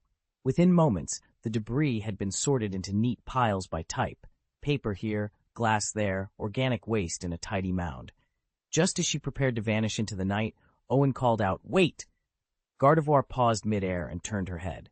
"Take this with you," Owen said, holding out the small vial. "Learn to harness the power of the curse as soon as you can." He tossed it gently toward her. For an instant, Gardevoir simply floated there, blinking in surprise. Then a soft glow kindled in her pale eyes. With a graceful gesture of telekinesis, she caught the vial and bowed her head in acknowledgement. A swirl of pink energy surrounded her form, her signature aura, before she dissolved into the darkness. Left alone under the starlit sky, Owen turned the silver Pokeball over in his hand, his grin widening until it nearly split his face. Yes, I've conquered Gardevoir at last. The next morning dawned cool and clear. A gentle breeze drifted through town, rustling autumn leaves along the quiet streets. In the kitchen, Owen hadn't expected the feast last night to inspire him so much. Riding a wave of excitement, he spent the rest of the evening tinkering with his newfound power, fashioning crude energy blocks until well past 1 o'clock in the morning. Now, watching Gardevoir attempt the same process before him, he could hardly contain his giddy grin. He didn't feel an ounce of fatigue.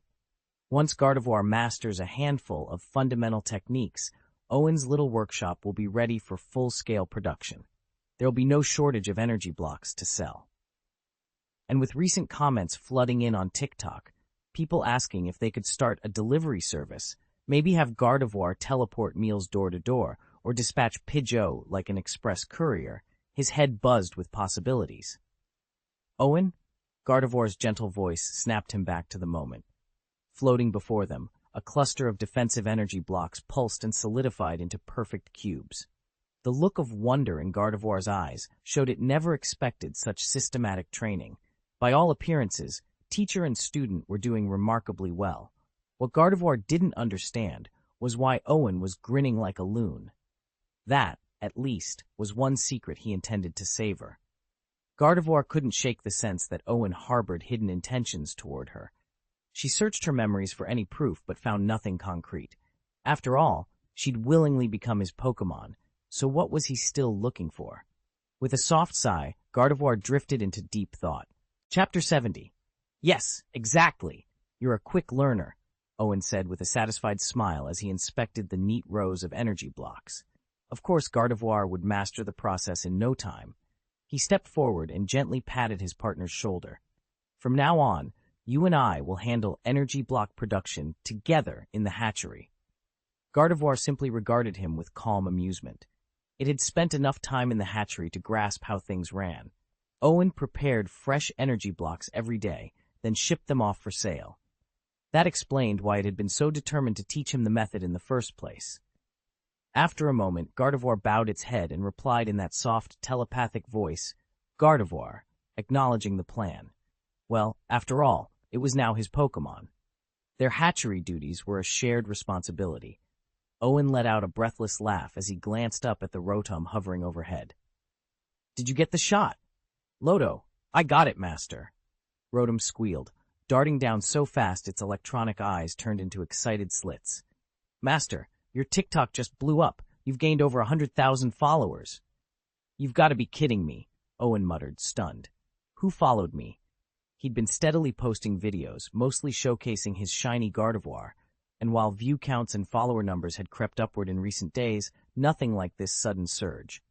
In a world where fame was measured by victory in the arena, social media buzz alone couldn't compare. Just look at Red, the fighting master. He left Pallet Town, fought battle after battle, and ultimately captured both the Johto and Kanto League titles, winning tens of millions of fans and a place in history. Or Green, whose tenure as champion lasted less than 10 minutes after Red toppled him soon after his own triumph. Also a Pallet Town native. Owen raked a hand through his hair. If this buzz was the boost he needed, he'd better be ready for whatever came next. Owen had earned the nickname the Cultivator after, in an astonishingly short time, raising an entire team of top-tier Pokémon. Now Rotom posed a question. Do you know who followed you and instantly gave you over 100,000 fans? Owen wondered whether it might be the region's reigning champion or its top player. Before he could answer, Rotom chirped, Green. It's Green. Intrigued, Owen pulled out his phone, launched TikTok, and went straight to his following list. He tapped on the one account marked with a blue check mark, and there it was, the Cultivator, Green. Owen's eyes widened. He opened Green's profile and quickly realized it was the same trainer. Scattered among the posts were battle highlights, detailed training sessions, and strategic breakdowns, exactly the kind of content Green was famous for. Scrolling further down, Owen even found a clip of Cyan facing off against Red at the entrance to Evergreen Forest, Squirtle versus Pikachu.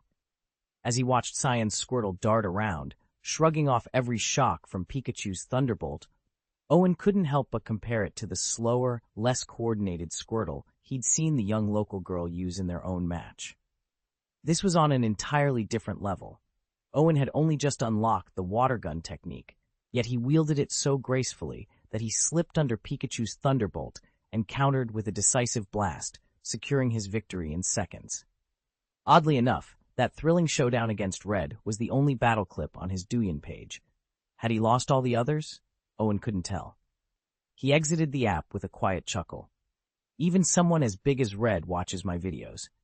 He tapped his temple, musing, it's a shame most of his fans are in Kanto. If more Johto trainers tuned in, my breeding channel might really take off. Just as he was about to close the app, a notification popped up. Hello. Owen stared at the message. Huh? He typed back almost immediately. Hello, Big Brother Green. He frowned to himself. He and Green had never interacted before. Aside from that one Baby Cup match, Owen hadn't posted any breeding footage for Green to find. Does your Gardevoir still carry Darkray's curse? Owen's heart skipped a beat. My Gardevoir? You've seen her? Yes. Have you managed to lift the curse? Owen paused, fingers hovering over the keyboard. Not completely. Is there a problem? Silence. Then the three little dots appeared, and Owen braced himself for what Green might say next. Green's message popped up on Owen's screen, its tone incredulous. Green, from far off Kanto. So it still isn't completely solved? You actually have a solution? Owen paused before replying. Yes, a surprisingly straightforward one. Just boost the Pokemon's resistance to status conditions so it can harness the curse's power itself. Silence followed on the other end. Even though it sounded simple, anyone who'd faced Darkray's nightmare knew how nearly impossible that sounded. Upping Gardevoir's immunity to every abnormal status so she could shrug off the curse? That was almost as tough as training her to outmatch Darkrai outright. Otherwise, why did so many trainers resort to dirty tricks? Status effects were notoriously hard to cure. Qinglu, standing beside Owen in the breeding house, frowned. That does sound too easy, so how did you actually subdue Gardevoir? Owen glanced at Qinglu's puzzled expression and muttered, Is that really such a hard question? He then looked at his fan count, still climbing steadily. A small smile tugged at his lips. No matter how confused his friends were, those were real followers adding themselves to his account. And that, he decided, was proof enough that his strategy was working. Owen had big plans. If he could one day set up an online shop for his energy cubes, every trainer out there would become a potential customer. Wutong Town was nice, but far too small to hold his ambitions. Eventually, he would share everything from his breeding facility with the rest of the world. August 10th dawned crisp and clear. A week had slipped by since Ember the Fire Chick, Marina the Ball Sea Lion, and Bamboo the Sweet Bamboo first arrived at the breeding house. To help the three newcomers settle in and ease their nerves, Owen had kept his own mood grounded and steady. Every day, he supervised Gardevoir as she molded fresh energy cubes, gathered leafy greens and rare herbs for Uncle Chen, milked Milky Can for its smooth, creamy substance, and quietly fed his other Pokémon. The routine had lulled into comfortable rhythm, yet Owen still felt the thrill of discovery each morning. That very dawn, as Owen placed his latest batch of energy cubes before Melodic and Marina, something extraordinary sliced through the air. A sudden surge of heat blurred the sky, and a piercing cry echoed above him. He looked upward just in time to see Bibi, his loyal Pidgeotto, abruptly pivot from its gentle glide into a steep, powerful climb. "Bibi!" the bird shrieked, wings flaring with unexpected strength. Then brilliant white light burst from Bibi's form, bathing the breeding house courtyard in near-blinding radiance. Owen shielded his eyes, heart pounding. When he dared to look again, the shape before him had shifted. Bibi's feathers had lengthened, its muscles grown leaner, its eyes sharper. Could it be? "You're evolving?" Owen whispered, awed. A grin spread across his face as realization settled in. In that dazzling moment, he felt once more why he'd chosen this path, to witness, guide, and share wonders like this with the world. Chapter 71. Since absorbing Moltres' divine feathers, Pidgeot had made tremendous progress. The barbecue Owen hosted a few days ago had further ignited the energy coursing through its body, pushing it right to the brink of evolution. Now, at last, the moment had come. And Pidgeot wasn't the only one who'd feasted that day. Fire Chick had indulged just as well. Owen was certain Fire Chick would evolve soon too. A radiant white light shimmered and then dissolved in the afternoon sky. In that instant, Pidgeot's form shifted. Its crest feathers grew longer and sleeker, its eyes sharpened to fierce slits. The wings that had once been a muted brown now glowed with metallic red, faint sparks dancing along their edges. From a distance, it looked like a meteor streaking across the heavens, an awe-inspiring blaze of power. "Pidgeot!" Owen called, his voice ringing out across the clearing. Pidgeot answered with a long, triumphant cry. It circled once overhead, scattering embers in its wake, then descended in a graceful arc.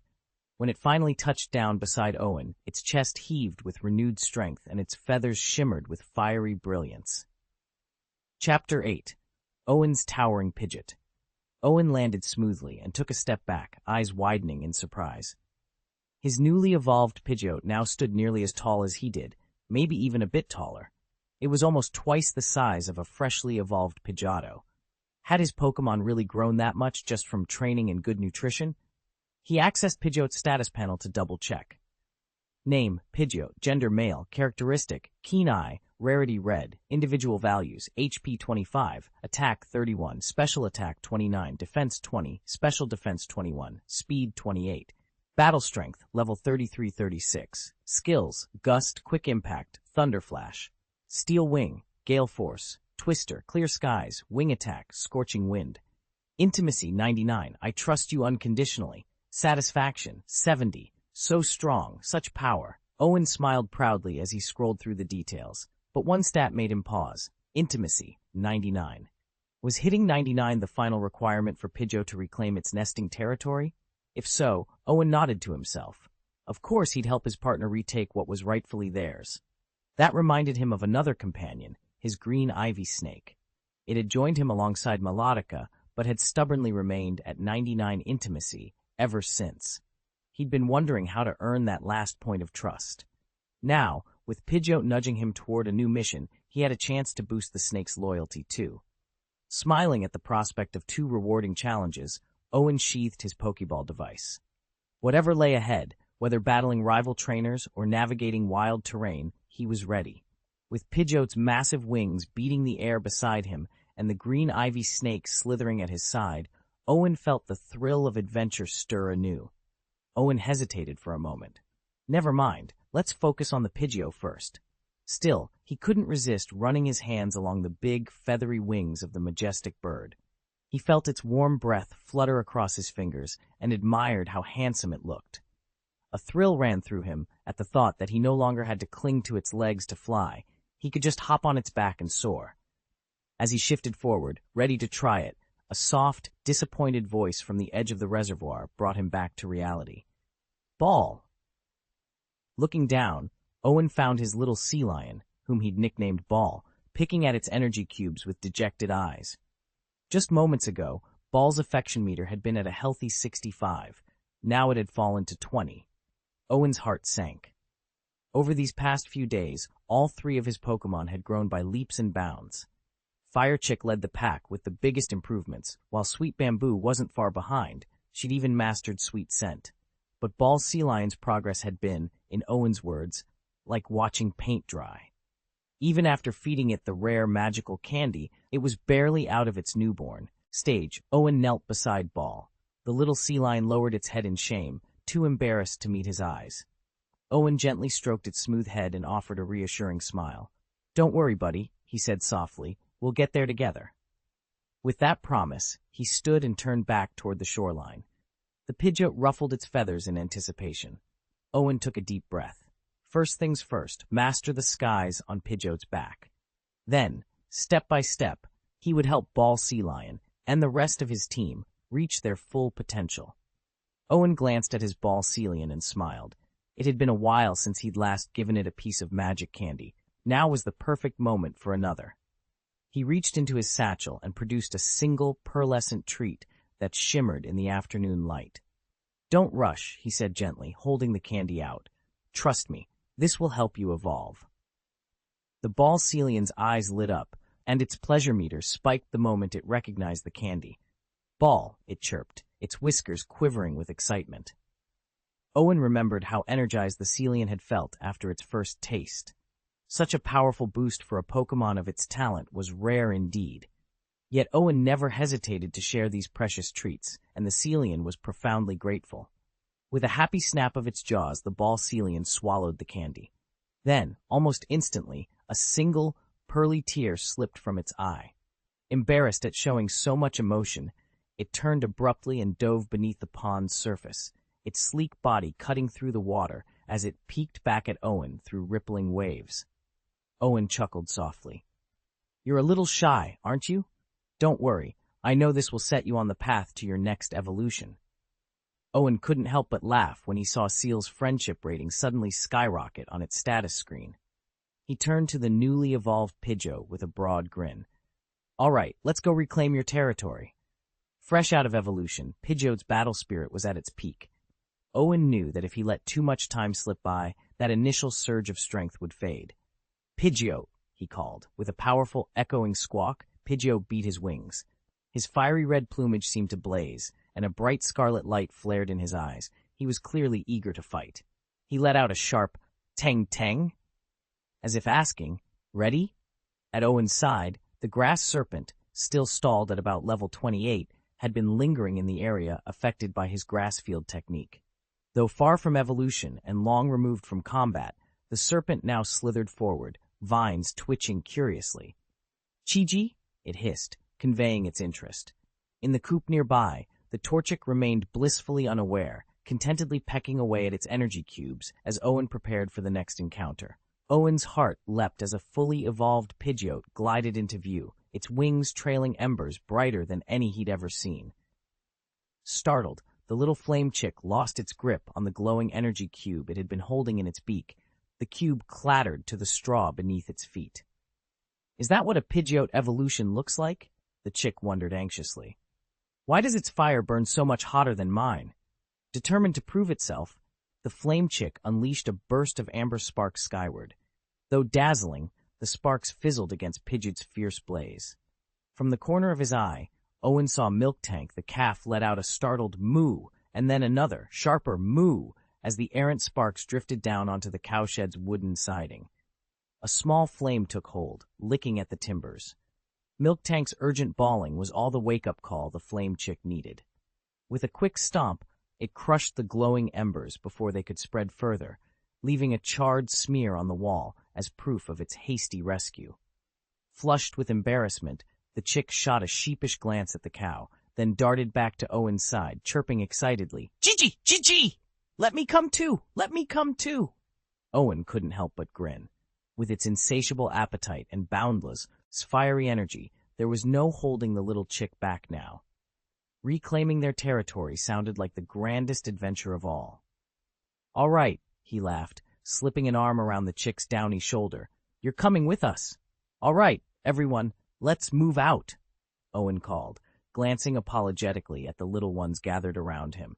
Then he turned to the Mienshao lounging in the reservoir. "Mienshao, want to come with us? We'll take the water diversion channel. It's a perfect shortcut."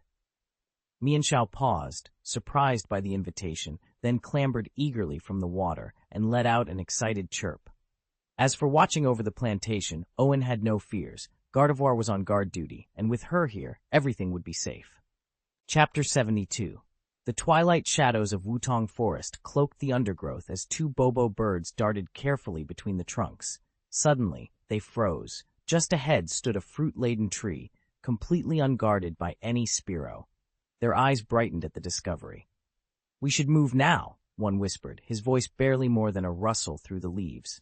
With pinpoint precision, they slipped forward, each plucking two ripe fruits. They swallowed them in quick, hailing, grateful bites, then tucked two more securely under their wings. The theft felt too easy, as if they'd betrayed their own kind. Peering back at the empty branches, a flush of guilt warmed their feathers. "If only one of us could evolve," muttered the smaller Bobo, staring at the twisted roots. "We'd be strong enough to keep this territory." "My wing muscles feel weak," the other replied with a sigh. "The older, stronger flock left long ago. Maybe we could join them on their next migration?" The first hesitated. "But migrations are perilous. We'd be risking everything for a shot at survival. Their stomachs now full, they exchanged a few more hurried chirps before slipping away into the forest's depths. No sooner had they vanished than two spitting birds swept in, their wings stirring a flurry of leaves. They landed beside the stripped tree and chattered excitedly, already savoring the promise of fresh fruit. Chapter 7. Shadows over the orchard. Two Spiro flitted from branch to branch, their chirps hushed but urgent. "Boss?" the smaller one squawked, cocking its head. "Boss told us he'll be back with fresh food in a few days," the larger Spiro replied, fluffing its feathers. "He said the human orchard over in Wangwang Valley is just ripe for the taking, endless trees heavy with fruit." "Really?" the first Spiro blinked, its beady eyes widening. "Absolutely," the second insisted. Flitter flew ahead and scoped it out. "Those fruits are said to be huge and fragrant, simply delicious. There's only one Padove on guard in the trees, and a massive snake lurking in the water below. If Boss can deal with that snake, the harvest will be ours." The two birds chirped excitedly, envisioning feasts beyond their wildest dreams. Even the sun above seemed to glow a little hotter as they chattered. But as they looked skyward, the sunlight dimmed dramatically. A colossal silhouette blotting out the sky appeared overhead.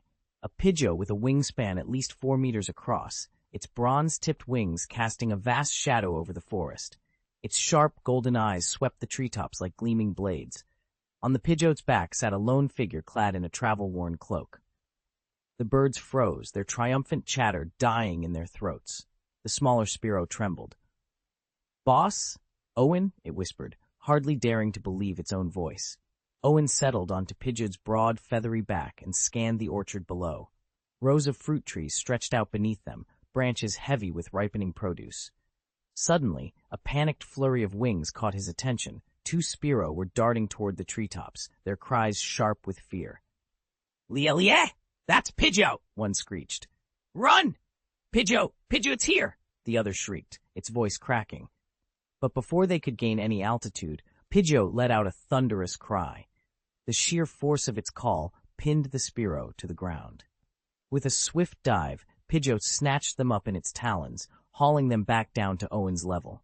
He slid off the bird's back, dusting himself as he approached the trembling pair. "Found you," Owen said, folding his arms. "I brought Pidgeot to track you, and what do? Plot against my orchard?" He studied the two birds, recalling snatches of their earlier chatter. A cold twinge of disappointment settled in his chest. The boss they mentioned had to be the fully evolved toucan guarding the plantation's edge. And the Spiro that tipped off that boss? It must have been one of the very birds he'd trapped and then released. Only they knew about the other melodic hiding in these fields. Instead of laying low, they'd run straight to stir up trouble for his orchard and even the nearby Wangwang Valley settlement. Greedy little pests. Owen tucked his hands into his coat pockets and glanced up at Pidgeot, still perched regally above them. He didn't need to say more. The message was clear. No one messed with his harvest. Owen's voice cut through the clamor. "Pidgeot, hold them right there." With a low, warning hiss, Pidgeot descended and clenched its talons around the two struggling Spiro. The birds shrieked in pain as the legendary bird's grip tightened. Owen stepped forward and placed a hand on Pidgeot's wing. "That's enough, for now. Keep them pinned. Our priority is reclaiming this territory." He withdrew another Pokeball and pressed the release button. "Caterpie, I choose you!" A red light flared and a small yellow caterpillar emerged. The moment it saw the Spiro trapped by Pidgeot's claws and felt the heat emanating from the giant bird's flaming feathers, it shuddered, then crawled as fast as it could toward Owen. Even though it knew Pidgeot wouldn't harm it, its insect instincts made it skittish around birds, especially one that looked ready to burn. Owen knelt beside the trembling Caterpie and patted it gently on the head. "Use Electroweb. Trap both Spiro in one shot." "Caterpie!" The little Pokémon hesitated. How could its delicate web ensnare flying birds? But it obeyed. Sparks crackled along its length as it spun a lattice of glowing silk. The instant Pidgeot loosened its grip by the slightest degree, the electric net shot forward, wrapping the two Spiro in a crackling grid. Trapped and immobilized, they could only flutter desperately against the shimmering barrier. Owen watched with satisfaction as the two Spearows thrashed helplessly against the crackling web of his electric net, but to no avail. No matter how fiercely they beat their wings, the shimmering electric mesh held them fast. He blinked, his normally dull black eyes widening with excitement. He remembered that morning's lesson clearly. His trainer had patted him on the head and shown him how to unleash this very move. At the time, it hadn't seemed all that impressive. Now, though, he realized electric net could even trap flying Pokémon in midair. No more getting swooped up and eaten by angry Spearows. What a relief. A hopeful warmth spread through Owen's tiny body. Since devouring those strange green dumplings, his energy reserves had swollen to unprecedented levels. His milk production had jumped 4 or 5 times over, and its grade had already climbed from C to B, with every sign pointing toward further improvement. Clearly, his surplus energy needed an outlet, and producing milk was its natural release. He glanced over at the grassy meadow he shared with his friend, a young superior. Since the dumplings, the green field had been growing denser and wider day by day. The growth buff on every blade of grass was strengthening too, breathing fresh vigor into their little patch of nature. Owen let out a happy chirp. With this newfound power, and a horizon that seemed to brighten by the minute, his future had never looked so promising. Owen watched the battle unfold, frowning as he took in the strange energy discharge happening before him. This was a typical venting of excess power, but the green caterpie was far from typical. In its first stage, it simply stockpiles energy until it can evolve into its metallic cocoon. Any surplus it can expel just gets funneled back into its moves, making its silk thread and electric net attacks absurdly durable. He let out a low whistle. If all that power keeps building unchecked, he dreaded to imagine what kind of havoc that special powder would wreak once this caterpie finally becomes a Butterfree. According to Owen's exploration eye, the two opposing Spearow were both over level 15, yet this caterpie was only around levels 7 to 9. It shouldn't stand a chance, at least not under normal circumstances. A tiny puff of breath escaped the caterpie's mandibles as it summoned its electric net for another attack. The crackling grid of energy shot straight at Pidgeot's talons. "Pidgeot!" Owen called out as the electric net wrapped around the big bird's feet, sending a shock of numbness through its legs. For a heartbeat, Pidgeot froze, talons clenched, wings half raised, before it shook violently, ripping the net free. With a powerful shake of its head and a flap of wings, it scattered clinging dirt and debris, readying itself for the next move. "I'd be happy to help, but I only see one line here. Could you please paste the entire chapter you'd like me to revise? Once I have the full text, I'll rename Linfeng to Owen, fix the gender consistency, and produce a smooth, idiomatic English version for you." Chapter 73. Owen blinked in surprise as the little green caterpillar in his arms shivered, and then suddenly unleashed a crackling net of electricity that wrapped itself around the two Spearows. That audacious caterpillar, after watching it spin a layer of silk to bind the flapping Spearows and make sure they couldn't escape, Owen gently coaxed it back into its Pokeball. "A perfect little dumpling filling," he mused with a grin. "But first, let's go chase down that toucan in the sky."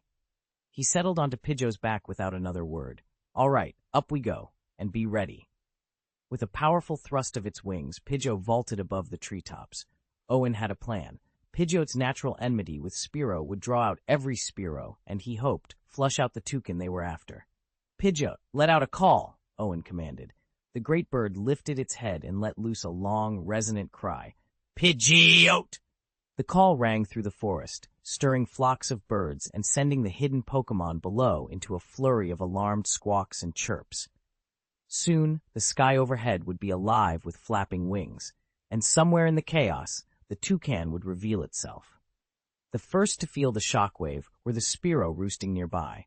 A sudden rustle stirred them from their slumber. With a flurry of wings, they shot skyward, determined to see who dared disturb the forest's peace. But as they drew near, the reason for the alarm became horrifyingly clear, and they recoiled, each bird retreating until they formed a trembling halo around the giant Pidgeot aloft.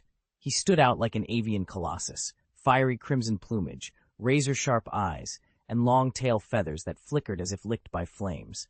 The Spearow gaped in disbelief. This couldn't be the Pidgeot they knew. How could one of its kind be so massive, so utterly transformed? Hiss! So many of them. One startled Spiro whispered.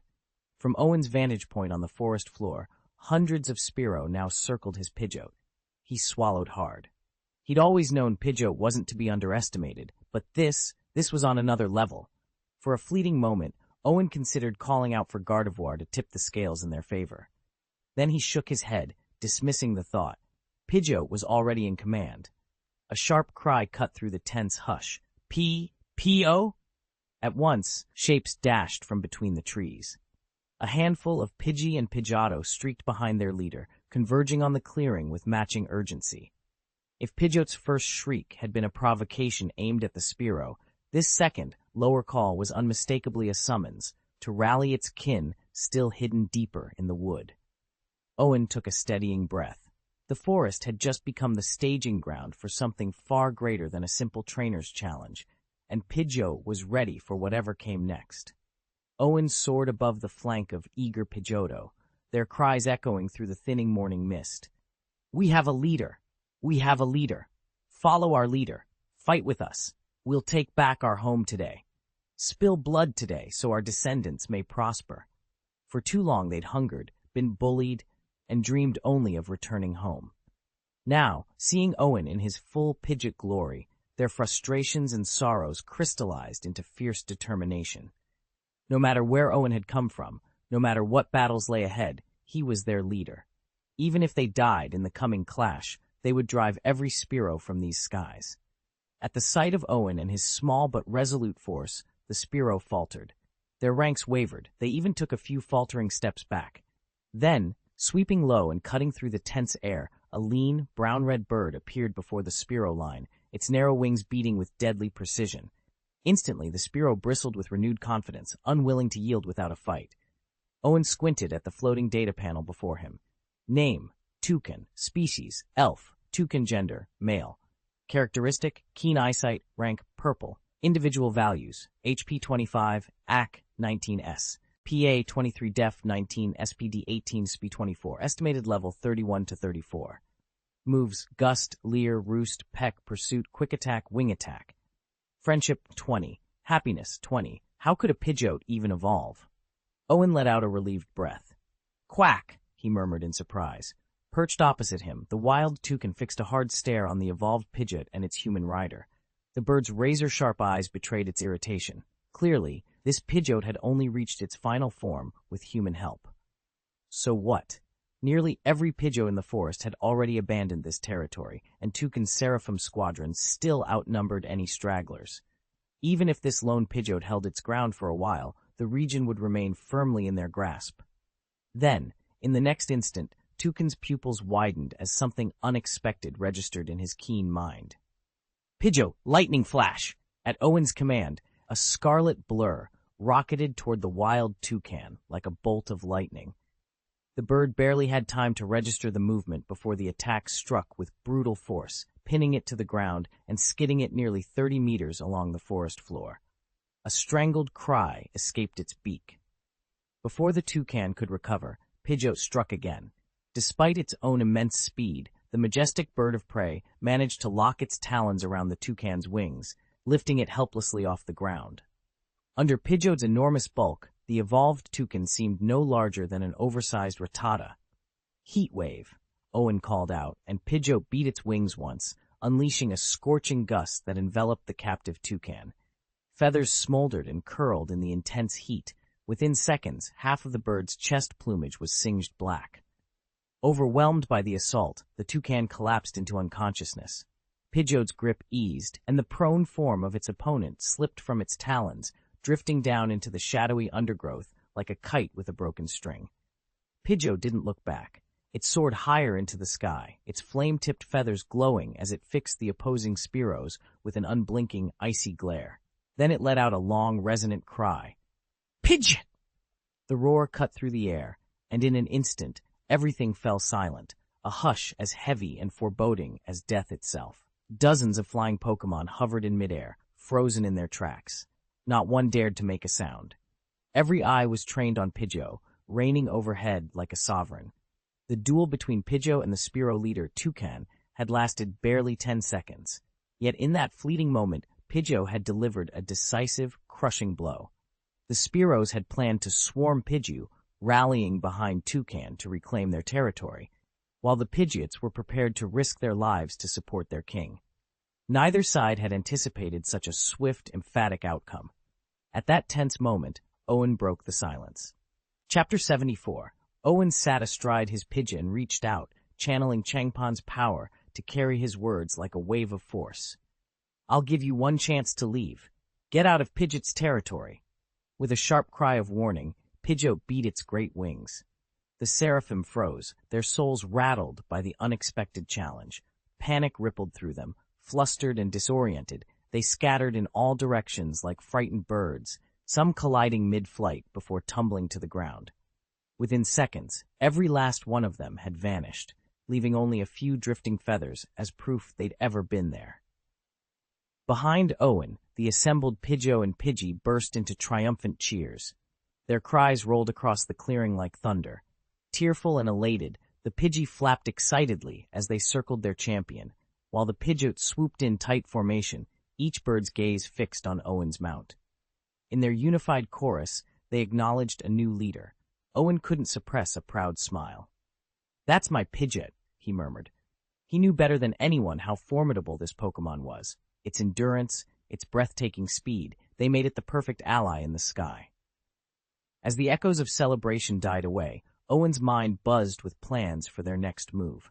With this flock behind him, the world above the clouds suddenly seemed full of possibilities. Owen stood at the edge of the clearing, staring in amazement at the dozens of Pidgeots perched among the treetops. Just hours ago, he'd thought his only hope for building a courier service was through a single Pidgeot, hardly enough manpower to run a reliable express or home delivery network. But now, there were so many of them. Could he really put them to work for him? A sly grin spread across his face. "Heh? Pidgeot, Pidgeot!" he called, testing the idea. Instead of the subdued response he'd half expected, a ripple of triumphant cries swept through the flock. One Pidgeot let out a sharp, victorious screech, then another, and soon they were shouting in unison, their voices echoing like battle trumpets. Though Owen didn't understand the exact words, their meaning was clear. This was victory. This was power. From now on, they would not tolerate any intrusion into their territory. As their new ally and apparent leader, they pledged to guard these woods against all threats. Owen watched in silence, careful not to break the mood. He could feel their excitement pulsating through the air, not just over having just driven out the invading toucans, but from the weight of responsibility they'd claimed for themselves. These birds were no longer mere scavengers or messengers. They saw themselves as protectors, and Owen, by association, was their master. He folded his arms, allowing the Pidgeot's enthusiasm to wash over him. If this was the beginning of his courier empire, he couldn't have asked for a better start. It had only been a day since Pidgeotto's evolution into a full-grown Pidgeot, and the majestic bird still seemed uncertain how to wield its new power. It tilted its head and regarded Owen with a soft, querying, "Pidgeot?" Owen's lips curved into a reassuring smile. "Not sure what to do next? You've come to the right trainer. Here's the plan. I'm giving you 2 days to drive those Spearow and the others out of our territory. Then I want you to pick 10 of the most intelligent Pidgeot and 10 of the most dependable ones. Bring them to the breeding house. Once they're all assembled, we'll organize them and put them to work. I can already tell they're ready to follow you. Sound good?" "Pidgeot." The bird bobbed its head eagerly. In that moment, it recalled how the plantation had been unattended during its 2-day absence. Even in its powerful new form, its sense of duty remained unshakable. Owen reached up and gently ruffled Pidgeot's crest. "Perfect. Let's get to work." Gardevoir's soft glow pulsed at the edge of the clearing, keeping watch over the house. Owen exhaled sharply. "All right, set me down. This is our chance. Let's move while the iron's hot and round up as many Pidgeots as we can." He landed lightly on the forest floor, careful not to startle the local Spearow too harshly. Even if a few stragglers fled the area, they'd simply regroup elsewhere in the woods. Nature had its own balances. Every Pokémon, every tree, every stream played a part. Human interference could solve one problem only to create another. Owen knew it paid to tread lightly. Above him, a Pidgeot swooped down and gently nudged him onto his feet. Owen looked up into its keen eyes. A silent promise burned there. The bird might not fully understand why its trainer wanted a squad of Pidgeots, but it had made up its mind. It would seek out the 10 finest Pidgeots in the forest, and once gathered, stand guard over their camp without fail. System. Congratulations, trainer. Pidgeot's friendship level has reached 100. You have been awarded the Holy Feather of the Phoenix King, a sacred plume distilled from the Phoenix King's essence. Any pure-hearted Pokémon that absorbs it will experience a dramatic surge in strength and potential. Owen exhaled softly at the announcement. He glanced up at Pidgeot, still circling overhead, and marveled at its streak of incredible luck. Shaking his head, he tucked the holy feather safely away, summoned his Victory Vine snake beside him, and began making his way toward the forest's edge. Unbeknownst to him, a Lucario leaned against a massive oak, watching as Pidgeot gently dispersed the agitated Spearow flock. With the skirmish peacefully resolved, the Lucario closed his eyes and murmured, "Luca, outstanding work." As Owen strode onward, Victory Vine slithered dutifully behind, emitting a soft, bored hiss. It flicked its gaze toward the trembling unicorn that lingered near the trail, still shaken from the earlier cross-species clash, and sighed inwardly. Victory Vine had been primed for battle itself, only to have Pidgeot swoop in and settle everything before it even had a chance to join the fray. Owen heaved a disappointed sigh. He glanced at the emerald-green serpent coiled at his side and teased, "So, want to go stir up some trouble in the Beedrill territory?" The serpent rolled its golden eyes at him, clearly uninterested in tangling with Beedrills. It simply wanted a good fight, nothing to do with pesky hive insects. Owen laughed and leaned closer. "Honestly, when you roll your eyes like that, you're downright adorable, just like old times." No sooner had the words left his mouth than 2 thick vine whips shot out, wrapping around his waist and wrists. Before he knew it, Owen was dangling in midair, arms pinned to his sides. "Hey, what are you?" he sputtered, winded by the sudden lift. "I don't need your flattery," the serpent hissed, snapping the vines tight. Then, without another word, it hoisted Owen over its back and slithered out of the forest, not bothering to look back. Later, if anyone asked why the serpent had whipped Owen up like that, it would claim it was all part of training discipline. But secretly, though it'd never admit it, it had lashed out of pure embarrassment. A common trait, Owen thought, among creatures big and small. They all flushed with embarrassment whenever their childhood escapades were brought up, everyone except Owen, who simply stared in confusion. "Huh?" he asked. Chapter 75. Owen stepped out of the forest and onto the riverbank, his once white shirt streaked with mud and damp patches, a travel hat perched on his head, and his space pack heavy on his back. Across the 10-meter-wide river stood a humble wooden cabin, and beside it an old man sat patiently fishing. Owen's eyes lit up. "Sir, did you just see a mienshao swim through here?" The fisherman didn't bother to look up. "Mienshao? Can't say I did. Rogue, this river's only good for Magikarp. Never seen anything else." Owen shook his head, frustrated. "No, really. It came right past this spot." He jabbed a finger at the gently flowing water. Suddenly, a graceful figure rose to the surface. Owen held his breath. The mienshao glided through the clear water, its silky fur rippling with every stroke. Owen's heart pounded in his chest. A fresh university graduate, eager for his first real adventure, he finally stared down the creature he'd traveled so far to find. Owen had finished his college entrance exam 6 weeks ago and decided to use the time before university to train as a Pokémon trainer. He never imagined he'd get hopelessly lost in the wilderness, consume every last scrap of food days ago, and spend each dawn growing more ravenous than the one before. By late afternoon, his stomach rumbled so loudly he barely noticed the glint of sunlight dancing on rippling water ahead. Remembering his teacher's advice, where there's a river, there are people, he followed the riverbank downstream in hopes of finding help.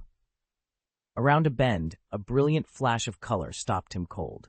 A melodic was lifting its serpentine body from the shallows, its iridescent scales shimmering like thousands of tiny gems in the sun.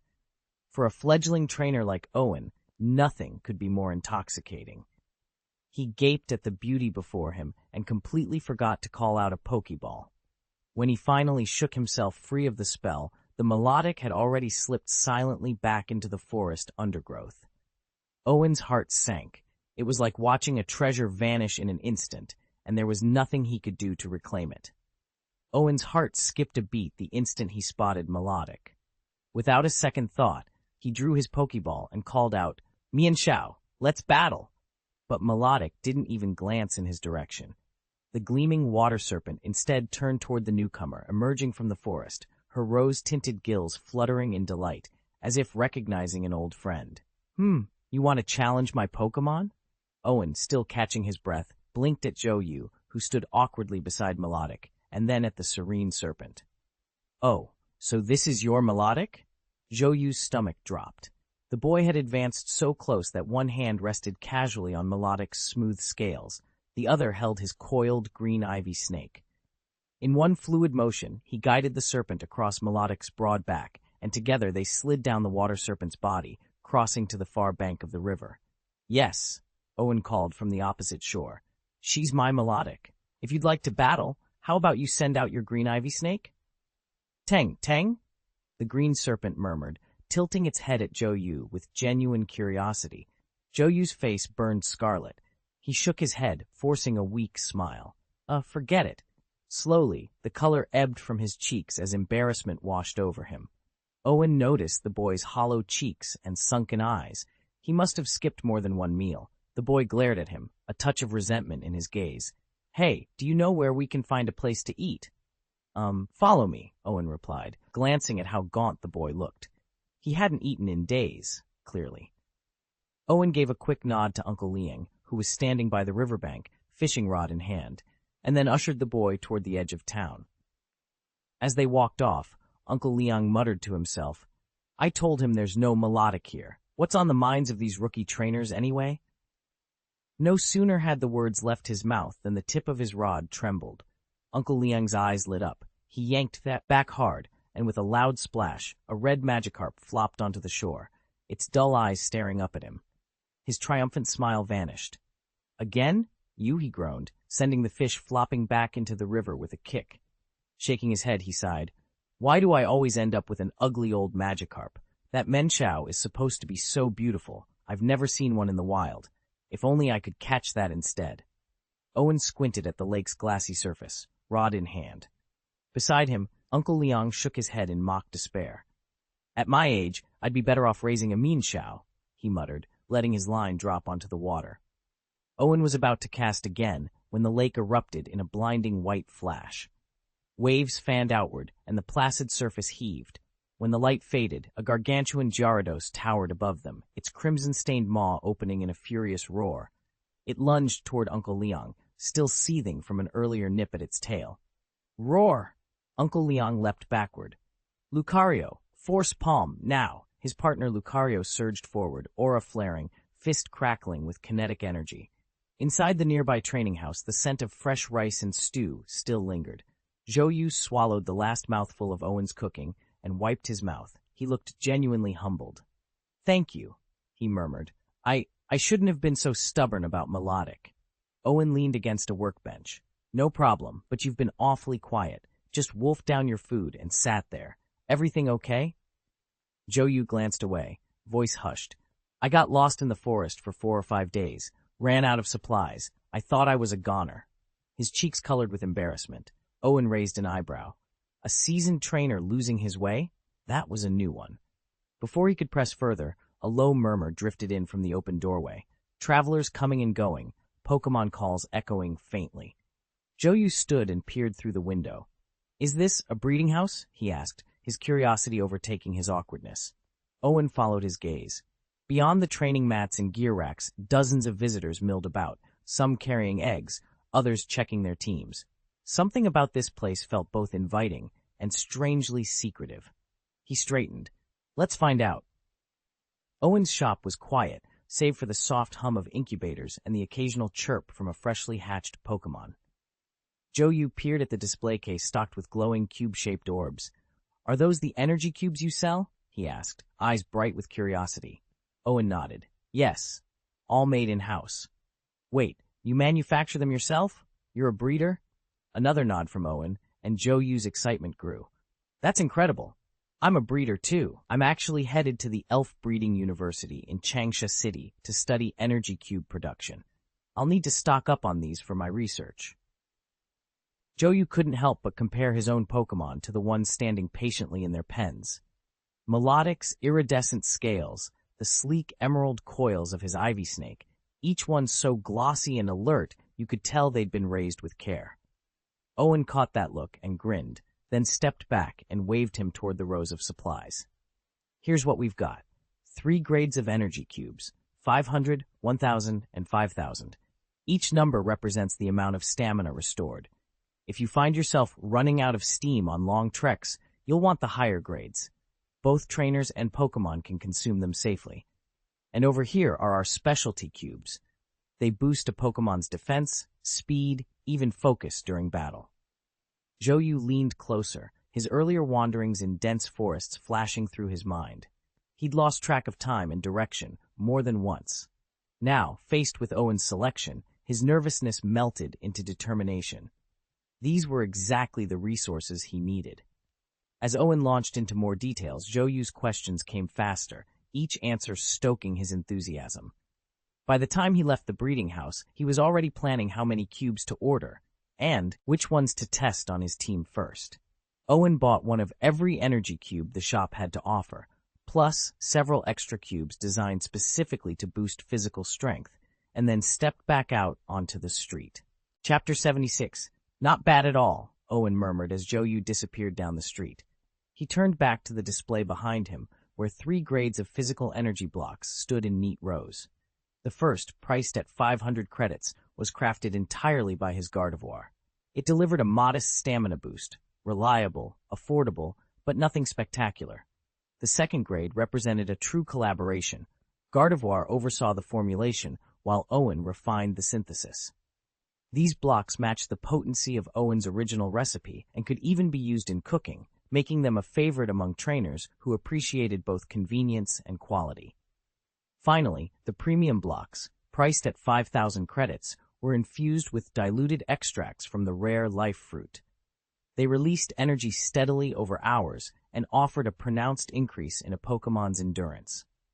Owen frowned as he reviewed the sales figures. The runaway hits were the cheapest 500 credit blocks and the top-tier 5,000 credit version. Trainers who sought a quick but cost-effective energy boost flocked to the basic model, while those who spared no expense went straight for the premium. The mid-range blocks didn't move nearly as well. It was clear, when 2 products deliver the same core benefit, most buyers choose the lower price or spring for the luxury option if they can afford it. The middle path, Owen realized, often gets overlooked. He sighed. Trainers always complain they don't have enough time, yet when presented with options, they hunt for bargains.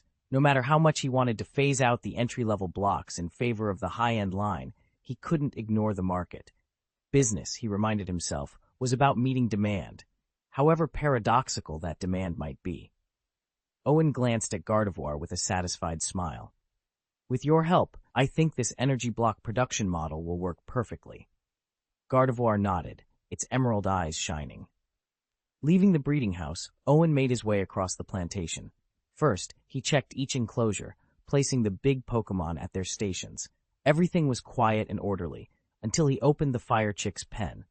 The little flame-crested bird immediately puffed itself up and let out an eager "Chee-chee," as if demanding a challenger. Owen held up a hand. Easy there. There's no one to fight right now. The Fire Chick blinked at him, stalled by the realization that this was its own nest. Owen chuckled. Sorry, buddy, you're safe here.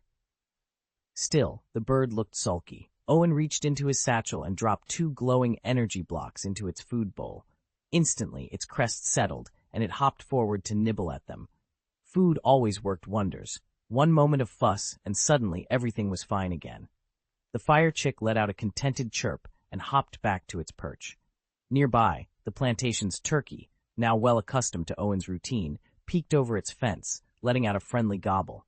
Since Owen had proven generous with treats, it had grown increasingly docile, often wandering close enough to greet him. Owen smiled, then headed toward the milking stall.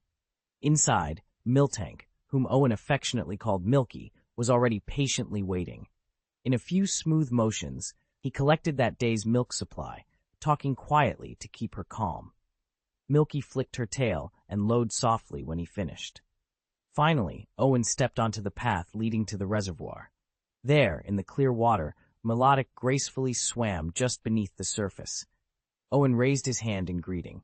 Melodic broke the water with a ripple, arching her head above the surface as if to acknowledge him. All his Pokémon were settled and well, just another morning on the plantation, thanks in no small part to Gardevoir's timely assistance. Mienshau's sleek form cut through the river as Owen settled astride its back, effortlessly balancing on its slender limbs. The fighting type paused just long enough to lift its head above the surface and blink at him. Its crimson eyes gleamed, reflecting his upturned smile. "Wow," the look in its eyes seemed to say. "You're incredible. No wonder every trainer wants you on their team." Owen let his hand rest on Mienshau's smooth fur and exhaled happily. He'd never been more proud of his Pokémon. Magikarp's awkward flops had given way to the graceful Melodic. His Seadra-like blue snake had shed its shyness and grown into confidence. Even Pidgeotto's liftoff into majestic Pidgeot had only deepened their bond. In many stories, a Pokémon's personality shifts after evolution, sometimes for the worse, but not his. He'd seen a Charizard on TV turn moody and stubborn post-evolution. By contrast, every member of his team seemed more affectionate than ever. Mienshao shifted under his touch, its wide eyes suddenly darting away, yet Owen could practically see its happiness meter pinging upward. You're the real star here, trainer," it would have said if it could speak human. Owen laughed softly and rubbed his palms together. "Right then, would it be okay if I gave you a hug?" With that, he leaned forward, arms wrapping gently around Mienshao's shoulders. The gentle current nudged them downstream, but the world felt perfectly still. Alone out here on the water, there was no one to witness this moment of pure trust, and Owen wouldn't have had it any other way. Once he was back home, Owen wasted no time. "Melodic," he called softly, "come here for a hug?" The elegant sea serpent didn't hesitate. She slid through the water, swam up to the small pond in his yard, and arched her body so Owen could wrap his arms around her. The moment his hands touched her cool, silky scales, a grin split his face. So smooth, so refreshing. Owen thought back on all the Pokémon he'd met so far, and realized there were really only two types he absolutely couldn't resist. The jelly-soft ones, Melodic, Vaporeon, Dugong, and the fluffy, furry ones like Vulpix. He loved tucking in with his Vulpix at night, stroking her belly, playing with her little paws, brushing her fur until it gleamed. But cuddling a full-grown Melodic, it made him wonder if he could ever get used to sleeping next to something so large. Blushing at the thought, he gently unwound his arms and let her glide away. Despite his momentary embarrassment, he couldn't help but admire how perfectly obedient she was. "You're amazing," he said, chuckling as he leaned against the water's edge. "Feel free to hug me whenever you want."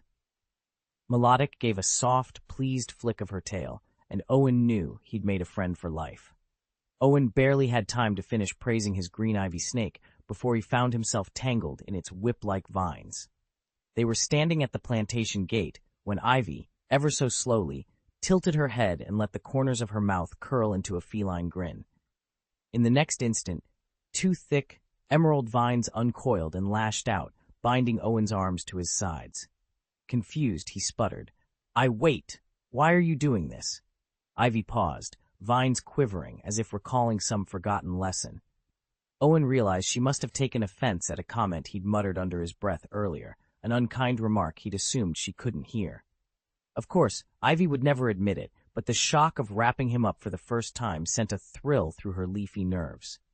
Just then, a soft glow announced the arrival of his Gardevoir. The graceful Pokémon surveyed the scene with wide, curious eyes. "Ivy, that's enough," she said gently, though a hint of amusement trembled in her voice. "You've always been so obedient. What's changed?" Owen struggled against the vines, gingerly glancing at his other partner, an ice Vulpix lounging nearby on the gatepost. "I don't know," he admitted. "Maybe she thinks I insulted her?" Gardevoir floated a little closer, considering the possibility. "Is this how she shows affection? By tying you up?" A bemused smile flickered across her features. "If it works, perhaps I should learn the technique too." Night had fallen by the time Owen finally freed himself. With the plantation chores handled by Gardevoir during daylight hours, he'd found himself unusually settling beside the lantern light in his small workshop. He pulled out parchment and ink. If Ivy's going to be this enthusiastic about protecting me, he mused, I might as well put her talents to good use. He sketched the outline of a new business venture, an express delivery service powered by his devoted Pokémon team. As Ivy and Vulpix curled up at his feet, Owen felt a surge of excitement. Tomorrow, their first express service route would run, whether Ivy apologized first or not. Owen tapped his pen against the edge of the table as he laid out the final terms. First, he said aloud, our express delivery service can't handle every order. We need a minimum package size before we dispatch any Pokémail. He glanced up at the two majestic birds perched on the roof outside, their feathers ruffling in the breeze. Next, we'll base delivery radius and pricing on the strength of our flyers. Pidgeotto can cover up to 50 miles in a single run, with a minimum fee of 10,000 credits. Pidgeot, being faster and more powerful, can reach destinations as far as 300 miles away for a base of 50,000 credits. Owen jotted these numbers into his notebook, then added one more clause.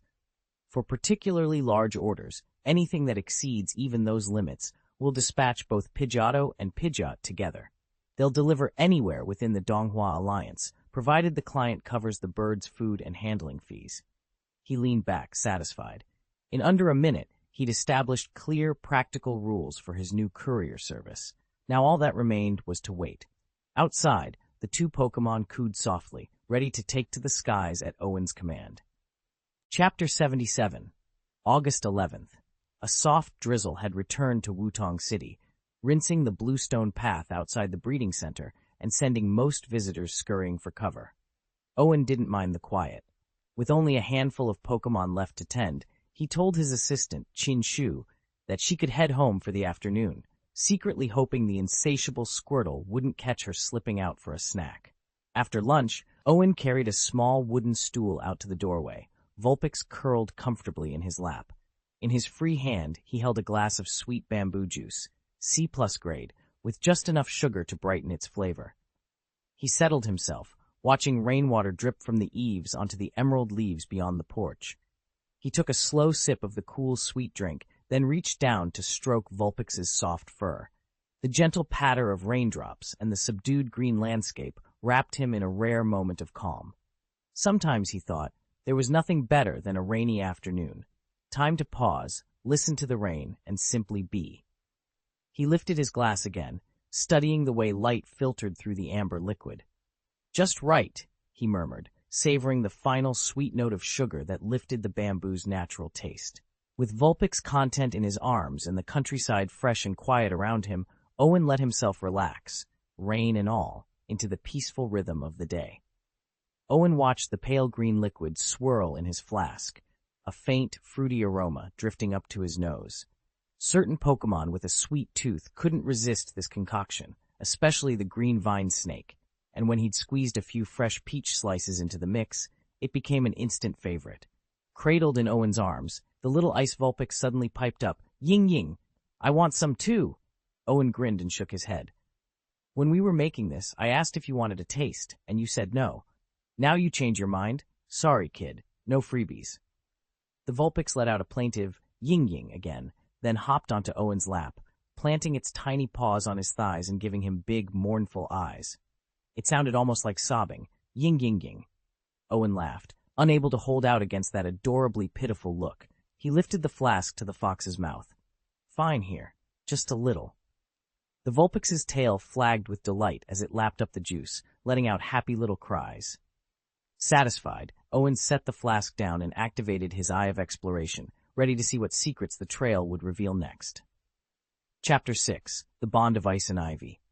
I need to find a better ice stone, Owen muttered, scrolling through the Vulpix's summary on his Pokédex.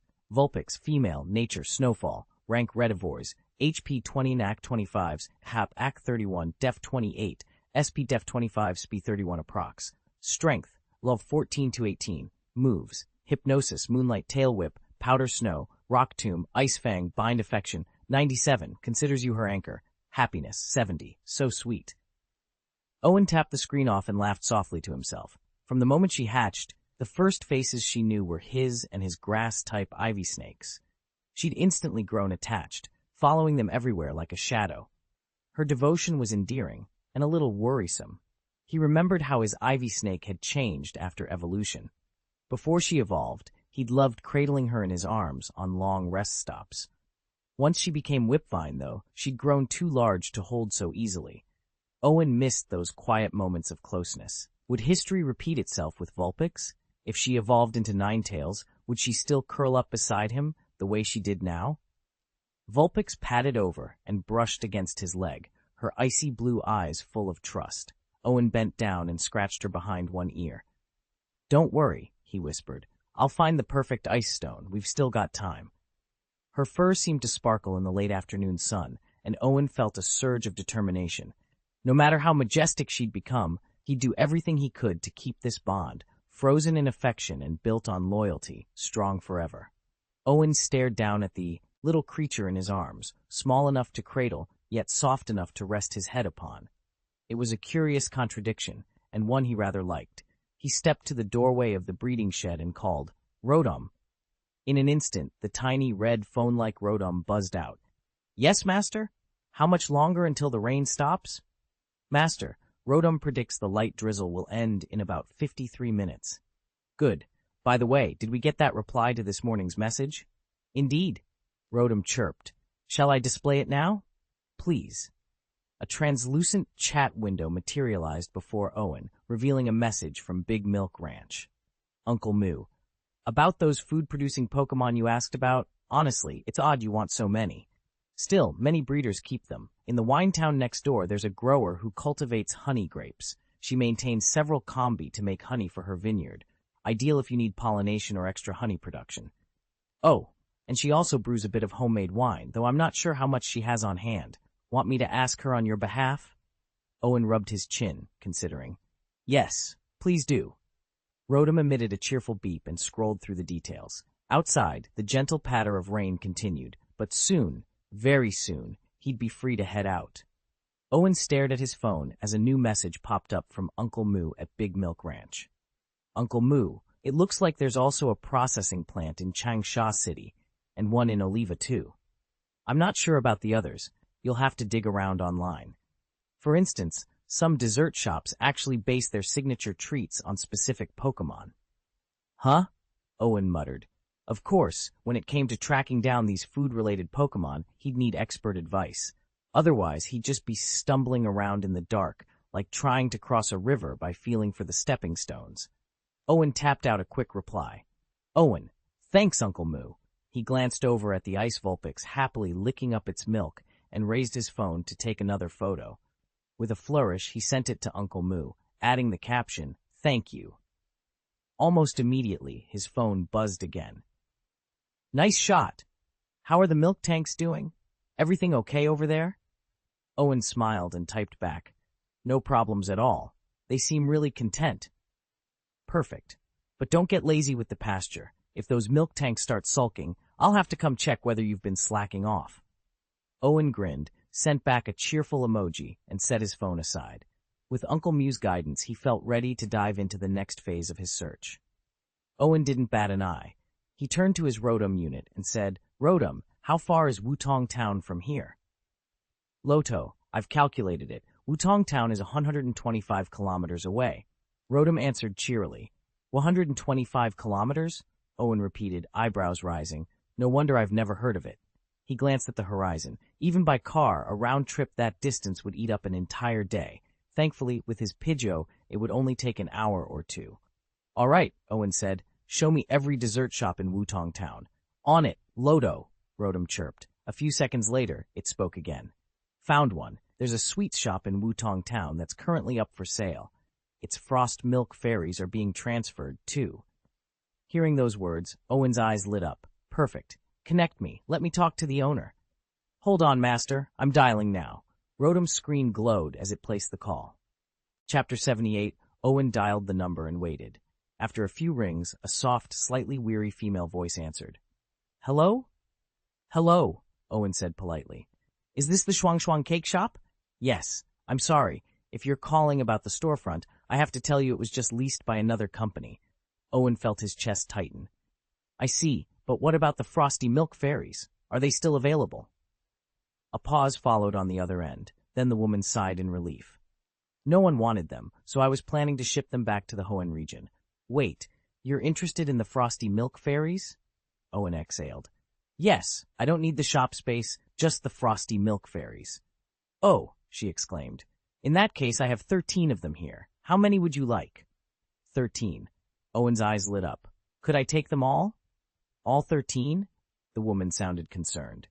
Could you give me your address? I want to make sure everything's in order before we arrange delivery. Owen quickly recited his address. It's the breeding house next door, here in Wutong Town. Right, she confirmed. I'll bring them over as soon as the rain stops. With that, she hung up. Owen set down the phone, heart pounding with excitement. 13 frosty milk fairies. Soon they'd be his. Owen let out an exuberant woohoo as soon as he was alone in the breeding room. The sudden cheer startled the little Vulpix beside him. It lurched forward, its fluffy tail knocking a half-filled cup of juice off the table. The glass clattered to the floor, and cold, sticky liquid splashed up onto Owen's thigh. Oof! Owen jumped back, blinking as the chill spread. The Vulpix whimpered and flattened its ears, its big eyes full of guilt. Owen crouched down and held out a calming hand. Easy there, buddy. I didn't mean to scare you. The Vulpix sniffled, casting Owen an apologetic glance. Outside, the rain that had been pattering against the windows slowed to a stop. Owen checked his watch. Only 30 minutes since the downpour began. A moment later, the rumble of an engine reached them. Owen walked to the front window just in time to see a sleek black sedan roll to a stop on the damp driveway. The passenger door clicked open, and a young woman in her mid-20s stepped out, tugging her white windbreaker tighter around her shoulders. She brushed rain-matted hair from her face and let out a soft breath as she surveyed the breeding house. Owen recognized her from the orientation session. This was Kelly, originally from the Kanto region, a breeder who'd moved here a few years ago to care for her ailing grandfather. He remembered that, just days ago, she lost him. With no one else to keep her in Donghua Alliance territory, she'd planned to return home, until one special charge convinced her to stay. Kelly knelt at the open passenger door, her voice gentle as she called, "Lilac? You okay out here, sweetheart?" A tiny frosty milk fairy, an ice-type Pokémon with milk-white fur and the delicate antlers of a fairy, leaned out, blinking up at her. Transporting such fragile Pokémon across the ocean was always risky.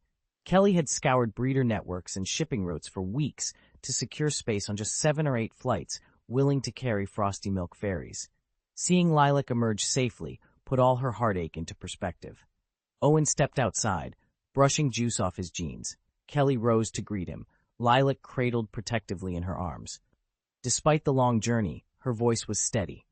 "You must be the breeder in charge?" she asked. "That's me, Owen," he replied with a warm smile. "Come on in. We'll get Lilac settled right away." Together, they stepped into the cozy breeding house, the last raindrops glistening on the windows as the clouds began to part. Kelly glanced anxiously at her dwindling stock of alchemy, only 13 left. It wasn't that shipping them out was difficult. It was that most trainers only wanted the Frosty Milk Fairies cream for a single contest or photo shoot, then disappeared. She wasn't at all confident she could move more than and full at a time. Still, she'd resolved to take the risk and haul what remained back to the city. That was, until her phone rang. "Hey, Kelly, I'm outside," came the familiar voice of Owen. Kelly slipped her phone into her pocket and stepped out of the cramped breeding house's back room. She and Owen had met online just a few weeks ago, both in search of rare Pokémon stock. Before agreeing to meet here, she had scoured the internet for anything on this secluded town's little breeding operation, and what she'd found amazed her. There was an official TikTok account boasting footage of Melodic gliding beneath a crystal-clear pool, Gardevoir practicing elegant psychic moves, and a towering Superior sweeping the grassland with a single flourish of its leaf-strong tail. Every video was plastered with glowing comments, trainers raving about fair prices, impeccable health, and stunning appearances. Not a single negative review in sight. Just then, she heard the car door click shut. Kelly hurried around the side of the building and almost collided with Owen as he strode up the dirt drive. He looked barely 18, tall, lean, with a shock of dark hair falling into sharp, curious eyes, but he carried himself like someone years older. "Hi," Owen greeted her with an easy smile. "Sorry I'm late. This place is even more impressive than I expected. You find everything you need?" Kelly blinked, still a little stunned. Here was the boy who'd built this whole operation out of nowhere. She cleared her throat and forced a grin. "Yeah, I've never seen such a variety of rare Pokémon in one spot. Are you the owner of this place?" Owen laughed softly and nodded. "I am. My family's been in the business for generations, though I'm the first in years to bring us into the digital age.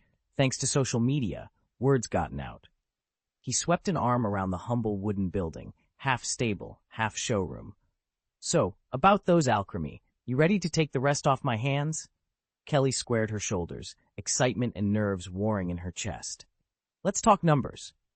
And just like that, her gamble felt a little more certain. Owen smiled and gestured toward the doorway. "Yes, please come in. Let's talk inside." Kelly nodded and stepped into the breeding house. The moment he looked around, his eyes were drawn to dozens of different energy cubes suspended in midair, each cluster organized neatly above its own counter. At the very center, a Gardevoir hovered, delicately distributing cubes with flawless telekinesis. Although Kelly had seen similar demonstrations on Duyan, nothing compared to witnessing that level of power control in person. He knew right away this Gardevoir had to be exceptionally strong. Owen led him out of the breeding area and into a cozy living room. Kelly let out a low whistle. "So you really are as young as everyone says in the video." Owen hesitated, then chuckled softly. "What would you like to drink? We've got juices and fresh milk. I recommend the juice. It's sweet and refreshing." "Juice sounds good," Kelly replied. Owen opened the refrigerator, grabbed a sealed bottle of Tianzhu brand juice, and handed it over. Kelly lifted the bottle, took a cautious sip, and immediately felt something was off. Kelly sat by the low wooden table, staring down into the half-empty glass in her hand. The tangy sweet juice felt cool on her lips, but more than that, it seemed to chase away a little of the heaviness lodged deep in her chest. Since her grandfather's passing, the house had been filled with grief. Funerals, wakes, the hush of sad faces, and every sleepless night had left her spirit raw. She lifted her eyes to Owen and managed a small, surprised smile. "I can't believe one sip could make me feel like this. It's almost magical." Owen met her gaze with a warm grin. Pokémon have a special knack for soothing the soul. Their food and drinks carry a kind of gentle healing, more than what we humans can cook up on our own. Kelly swallowed and nodded. She'd come all the way to the East China Alliance to start fresh, but sorrow had led her across the ocean. Owen's kindness and this simple glass of juice were the first comforts she'd felt in days. Just then, a soft rustling came from the kitchen doorway. A tiny figure slipped into view. Beneath a small crown of green leaves lay a smooth, pale body no larger than a teacup. It tiptoed across the floorboards toward Owen, its movement quick but cautious. When it spotted Kelly beside him, it froze, bright, curious eyes flicking between the two of them. "What's that little one?" Kelly asked, setting her glass down. "That's Applin," Owen replied. "One of my newest partners. It's a bit shy at first, but harmless, kind even." Applin tilted its head, then mustered the courage to inch forward. The leaves on its head rustled softly as it pressed its cool, apple-like side against Kelly's outstretched hand. Kelly couldn't help the gentle laugh that escaped her. The tension in her shoulders eased for the first time in days. In that quiet moment, surrounded by friends, both human and Pokémon, Kelly felt the tight knot of grief loosen just a little. Here, in this warm home, hope felt more than a distant dream. Owen's tone turned cautious. "Tiantian?" A cheerful Tiantian drifted back across the yard. His seal had just finished its bath and was off, as usual, chasing after its favorite toy, a little red and white ball. "All right, go on, but don't fall into the reservoir," Owen called, waving it off. With a happy bark, Tiantian clambered onto its flippers and darted toward the fruit trees. Carrie watched for a moment, then laughed. "So that's the nectar from your Tianzuju, right?" Owen grinned. "Exactly. I'm really into cooking, so I raise Pokémon whose ingredients I can use. Of course I treat them well. They're part of my kitchen after all." She nodded, remembering the fresh moo-moo milk she'd spotted outside, proof that he made good use of a Miltank's cream. In that case, you'd be the perfect trainer for a Miltank. Reaching into a small bag at her waist, Carrie pulled out several Pokeballs, handing them to Owen one by one. These Pokemon have been waiting for a new home. I haven't found them a trainer in ages, but they're all absolute sweethearts. If you end up adopting them, could you make more videos and post them on Douyin? That way, whenever I miss them, I can just watch the clips. Chapter 79, Owen offered a respectful nod. Understood. So how much will all of this cost in total? Kelly waved her hand dismissively. It's not about money. I just need someone trustworthy to train them. From what I've seen so far, you fit the bill perfectly. She paused, a wistful expression crossing her features. Young people these days don't seem interested in traveling far from home, much less in guarding a plantation. It's a shame we don't have more of your kind. With that, Kelly retrieved a row of Pokeballs from her satchel and clicked each one open in turn. One by one, tiny creatures bathed in a soft red glow emerged and hovered in the air. They looked almost identical, delicate, winged beings with frosted wings in shades of crimson, ivory, and emerald. Frost Fairy? Owen murmured in astonishment. Frost Fairy! Kelly repeated, her eyes lighting up. The little fairies, unfamiliar with their surroundings, swooped toward her as a group. Some landed on her shoulders, others tugged at her tunic or wound themselves around her ankles. Shuang shuang, one cried plaintively, its voice timid and quivering. Shuang shuang, echoed another, as if asking, Where are we? Can we go home? A tender smile spread across Kelly's face. She reached out to stroke the head of a tiny, pale blue fairy perched on her finger. These, she explained softly, are the youngest members of my Frost Fairy brood. Owen bit his lip. He'd been so certain Grandpa would pull through this time, he'd even begun planning to expand the bakery. Opening a larger cake shop had seemed like the natural next step. But now, he shook his head, pushing away the lingering hope. A lump formed in his throat. He didn't want the Frost Fairies to feel his sorrow. Gently he knelt and reached out to each tiny creature. All right, my little friends, he said softly. This is your new home, and I promise your new trainer will look after you well. A few of the Frost Fairies, those wispy ice-blue sprites, tilted their heads and murmured a soft, uncertain, Shuang shuang. Curious, they peered at Owen with wide, wary eyes. Owen swallowed. He'd never held so many of them at once. What do I do next? He asked, cheeks coloring. He felt like some kind of thief, swooping in to steal rare companions away from their rightful caretaker. Don't worry. Keely's voice floated over from the doorway. She padded forward and crouched beside him. Before I left, I told them you'd be an excellent trainer. They'll take to you in no time. One by one, she lifted the Frost Fairies from her arms and placed them into Owen's waiting hands. A few fluttered onto the sofa beside him, looking around shyly. Soon, all of them were gathered at his feet, their little forms shimmering in the afternoon light. Keely rose gracefully and zipped up her windbreaker. She gave Owen a gentle nod. Thank you for taking care of them. I really don't have much time. I have to go now. Owen met her gaze and offered a reassuring smile, even though his heart was pounding. Don't worry. I'll look after them. With a final wave, Keely slipped out the door. Owen stood in the quiet room, surrounded by his new Frost Fairy companions, determination blossoming in his chest. This was the start of something unexpected, and he was ready for the challenge. Owen watched her hurry from the room. I have to catch the bus, she'd called over her shoulder, flashing the Frost Fairies a quick smile before slipping away. A hush fell. Frost Fairies, came a soft chorus as the sprites drifted together, their tiny voices tinged with sadness. They exchanged glances. Owen wasn't their first trainer, after all, but farewells never got any easier. He rubbed the back of his neck. More than a dozen Frost Fairies shared this cramped shop with him, which should have been exhilarating. Instead, an unexpected melancholy hung in the air. Taking a steadying breath, Owen raised his hand and spoke gently. Hey, over here. Several fairies flickered up, their expressions a mix of worry, fear, and curiosity. Then, at the front of the group, a petite red Frost Fairy stepped forward. Two plump, strawberry-shaped puffs crowned her head, and her cheeks glowed like dawn. She paused, blinking up at Owen. Shuang shuang, she whispered, voice trembling. Owen met her gaze, determined to lift their spirits. Yeah, he said, offering a warm smile. I've got some news. Owen knelt in the center of the clearing, surrounded by a cluster of tiny trembling frostmilk fairies.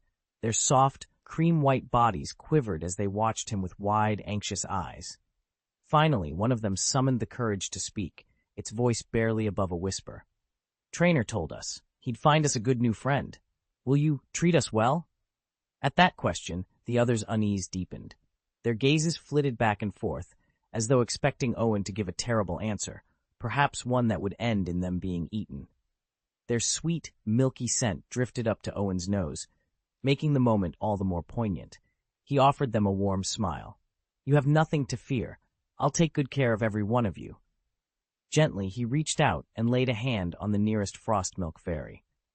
Closing his eyes, he concentrated, channeling his evergreen power, the soft, greenish aura known to soothe even the most frayed nerves. The energy slipped into the fairy like a warm blanket, calming its racing heart. But one wave of evergreen power wasn't enough. Owen next wove in strands of his psychic power, the silvery threads twining with the green until each fairy was cocooned in a gentle, pulsing glow. One by one, their blinking eyes slowly closed. Within moments, all the frostmilk fairies lay peacefully asleep on the forest floor. Owen sat back on his heels, surveying the scene. Now came the tricky part. Where to let them rest? The bed at his campsite was out of the question. If a fairy dreamed too hard and its cream body leaked, it would ruin the sheets. Instead, he scanned the clearing for a better option. Owen's eyes suddenly lit up. He'd thought of the perfect way to let the frostmilks rest undisturbed. Stepping into the kitchen, he pulled out 13 large bowls and gently settled one frostmilk into each. Watching their tiny forms curled in peaceful slumber, he couldn't help but lick his lips with anticipation. Frostmilks are a remarkably versatile species. 7 different head decorations, combined with 9 cream flavors, yield 63 possible variants, each boasting its own distinct taste. Now that his 13 were asleep, Owen finally had a chance to catalog them. By their head adornments alone, he spotted strawberries, 4-leaf clovers, and wild berries. But to discern the cream flavors without waking them, he activated his explorer's eye. A moment later, he grinned. Among the 13, there were 6 cream varieties: strawberry candy, caramel, lemon, salt, mint, and wild berry vanilla. Paired with their different head accessories, they manifested as strawberry candy milk, caramel fusion, lemon milk, salted milk, mint milk, wild berry cream vanilla, along with a few special blends like caramel twist, a vibrant tricolor mix, and smooth matcha milk. Perfect, he thought. Now he knew exactly what delightful treats each frostmilk would yield once they awoke. Owen spread out the ingredients before him: 4-leaf clover milk matcha, lemon-infused milk, salt cream milk. With the right mix of base and flavoring, each batch of cream could take on a completely different taste. He tapped his chin, curiosity brimming. So, what can we do with this cream exactly? He ran through the possibilities in his mind: sandwich loaves, sponge cakes, milk foam cappuccinos, rich cheese spreads, delicate tiramisus, silky ice creams, buttery cookies, light chew puffs. The list seemed endless. Each one would require its own recipe, its own trial and error. The road ahead looked long, but Owen felt a spark of excitement at the challenge. Just then, a soft whimper drifted in from the kitchen doorway. Owen looked up. Standing there was Ice Vulpix, the little creature with the keenest sense of smell in the household. No sooner had Frostmilk's sweet fragrance wafted through the air than Vulpix padded over to investigate. The moment he caught sight of the creamy tubs on the table, his icy blue eyes went wide with delight. He chirped, tilting his head. No longer a fragile newborn, Vulpix's curiosity about the world had truly awakened. He circled the table, sniffing the different creams as if greeting old friends. Owen smiled. With a partner this eager, he knew their culinary experiments were off to a promising start. Chapter 80. The Frost Fairies had slept through the entire afternoon. Taking advantage of their slumber, Owen dashed off to the Want supermarket and returned laden with baking gadgets: mixer, electric whisk, piping bags, the works. By the time the first fairy stirred, night had fallen, and the living room was warm with lamplight. Blinking up at the glow, it murmured, "Owen?" As the last traces of sleep cleared, the fairy's memory clicked into place. They'd been relocated to a new home with a new trainer. A wave of unease swept through it, especially when it realized all of them were still cramped together in a big glass bowl. Its soft call roused the others one by one. They sat up, shook out their wings, and looked around in confusion. Why had they all fallen asleep so suddenly? And why here, in this bowl? "Owen," one fairy whispered again, voice quavering. "Is our new trainer going to eat us?" A ripple of alarm passed from fairy to fairy. "I, Miss Kelly," another whimpered, longing for their old trainer. "I wish Kelly were here." "He can't be planning to eat us, right?" A third chimed in, panic rising in its tiny voice. Just as tension reached its peak, Owen's head popped around the kitchen doorway. He grinned. "Ah, you're awake. Come over and help me whip some cream." "Whip cream?" The frost fairies froze, staring at one another in blank bewilderment. Owen's request for cream seemed to do the trick. A rosy, red-haired frost fairy, decked out in strawberry-themed accessories, tilted her head and blinked. "You mean cream?" "Exactly," Owen said with a grin, brushing a handful of flour from his white scarf. "Thank you so much." He slipped into the kitchen carrying the tiny frost fairies one by one, and as soon as they stepped inside, everything fell into place. The room buzzed with activity. Gardevoir stood to one side, Tianjuju busied himself arranging ingredients, and a Rotom was zipped into a nearby baking machine, its little sparks of electricity feeding the mixer. Owen tapped his phone, and the Rotom-powered apparatus began recording. He planned to upload the footage, his latest baking adventure, to Douyin later that day. Spread across the wide marble countertop were dozens of baked goods in every shape and size. Some were round, some square. The largest towered nearly a meter high, 5 fluffy tiers stacked at the center, while the smallest buns fit comfortably in the palm of a hand. Here and there sat trays of bite-sized fruit tarts, delicate biscuits, and squares of chocolate. "Cream now?" Owen asked again, holding up a bowl. "Cream," the frost fairies chorused, their tiny faces lighting up. They finally understood. These weren't simple loaves. They were the building blocks of cakes. And with fresh cream on the way, Owen's kitchen was about to come alive with layers of sweetness. The cream fairies flitted around Owen, their excitement bubbling over. "I'm here, matcha flavor," one chimed. "Snow salt, all the way," added another. "Strawberry swirl for me," called a third. Owen smiled and nodded. He knew each fairy's favorite taste, so he handed them empty bowls and asked them to pipe in their own creams. Then he distributed small scoops of fruit powder, blueberry, raspberry, passion fruit, to mix in, turning their pastes into soft pinks, greens, and purples. "Perfect," he said, stepping back to survey the bare cake foundation he'd prepared. "Time to frost." Like seasoned decorators, the fairies organized themselves by section. "I'll take the bottom tier," said the matcha fairy. "Middle's mine," volunteered the snow salt. They spread their colored creams over the cake, much like wallpaperers, smoothing each layer with delicate, practiced strokes. Whenever a tricky spot proved out of reach, Owen simply called on Gardevoir. With a gentle wave of its hand, Gardevoir's telekinesis guided the cream into every nook and cranny. In minutes, a meter-high confection stood before him. Ribbons of matcha green, snowy white, and rosy pink swirled around each tier. Fresh berries ached from between the layers, and along the edges the fairies had piped tiny multicolored blossoms that sparkled like gems. Owen stepped back, pride swelling in his chest. What had begun as a simple cake underlayer had transformed, through teamwork and a touch of magic, into a vibrant masterpiece both beautiful and delicious. Owen didn't interrupt the Frost Milk Fairy as she worked with single-minded focus. Instead, he turned his attention to tomorrow's new batch of petite cakes. B-rank Frost Milk Fairy Petite Cake. A pillowy loaf made by fermenting fine flour with sweet bamboo sap, layered generously with Frost Milk Fairy cream and finished with a scattering of fruit crumble. Cooking effect imbues the eater with the Frost Milk Fairy's signature essence, leaving your body suffused with a light, pleasant fragrance and grants you a one-of-a-kind charm that irresistibly attracts Pokémon capable of producing edible items. Owen swiped to inspect on one of the cakes, and the description made his eyebrows shoot up. Attract food-producing Pokémon? Now that was a selling point. This is the perfect trick for trapping food-type Pokémon.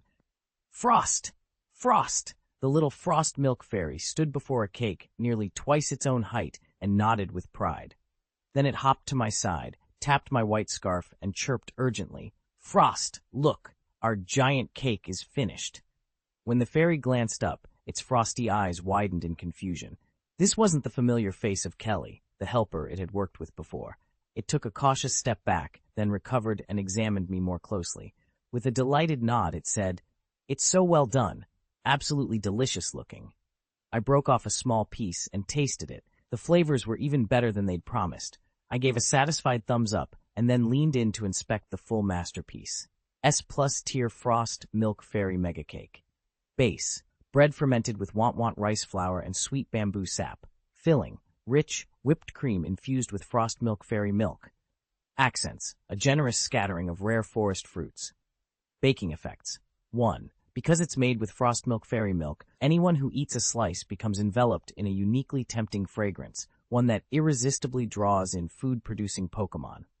2. The addition of precious forest fruits enhances the cake's restorative qualities, boosting energy and vitality. With this spectacular cake ready, luring even the shyest food-type Pokémon will be a breeze. After a Pokémon eats it, one of its individual stats will randomly increase. Cooking effect 3. If a milk-producing Pokémon consumes this dish, the quality of its milk improves. S+. Owen's eyes sparkled. His last S+ recipe had been an energy block to help Gardevoir resist negative status effects. This time, he'd combined a wealth of rare fruits, and with a Frost Milk Fairy's assistance, he'd finally crafted a true S+ grade delicacy. Frost Milk Fairy? The tiny creature looked up at Owen's outstretched thumb, completely entranced. Something about his scent and gentle aura drew it in. It hadn't shown this much boldness before. When Owen carefully scooped it into his palm, the Frost Milk Fairy actually leaned into his hand, nuzzling him with surprising confidence. So cute. Nestled in his palm was a matcha-flavored Frost Fairy crowned with a headdress of 4-leaf clovers. Owen felt his heart almost melt at the sight of it. Unable to resist, he lifted the little creature to his nose and inhaled its light, mint-sweet fragrance. "It looks like you'd like me to rewrite a full chapter, but I only have the 2 lines you provided. Smells so good. Shuang shuang. Smells so good. Could you please paste the rest of the chapter here? Once I have the complete text, I can transform it into a coherent, idiomatic English version with Owen as the male protagonist."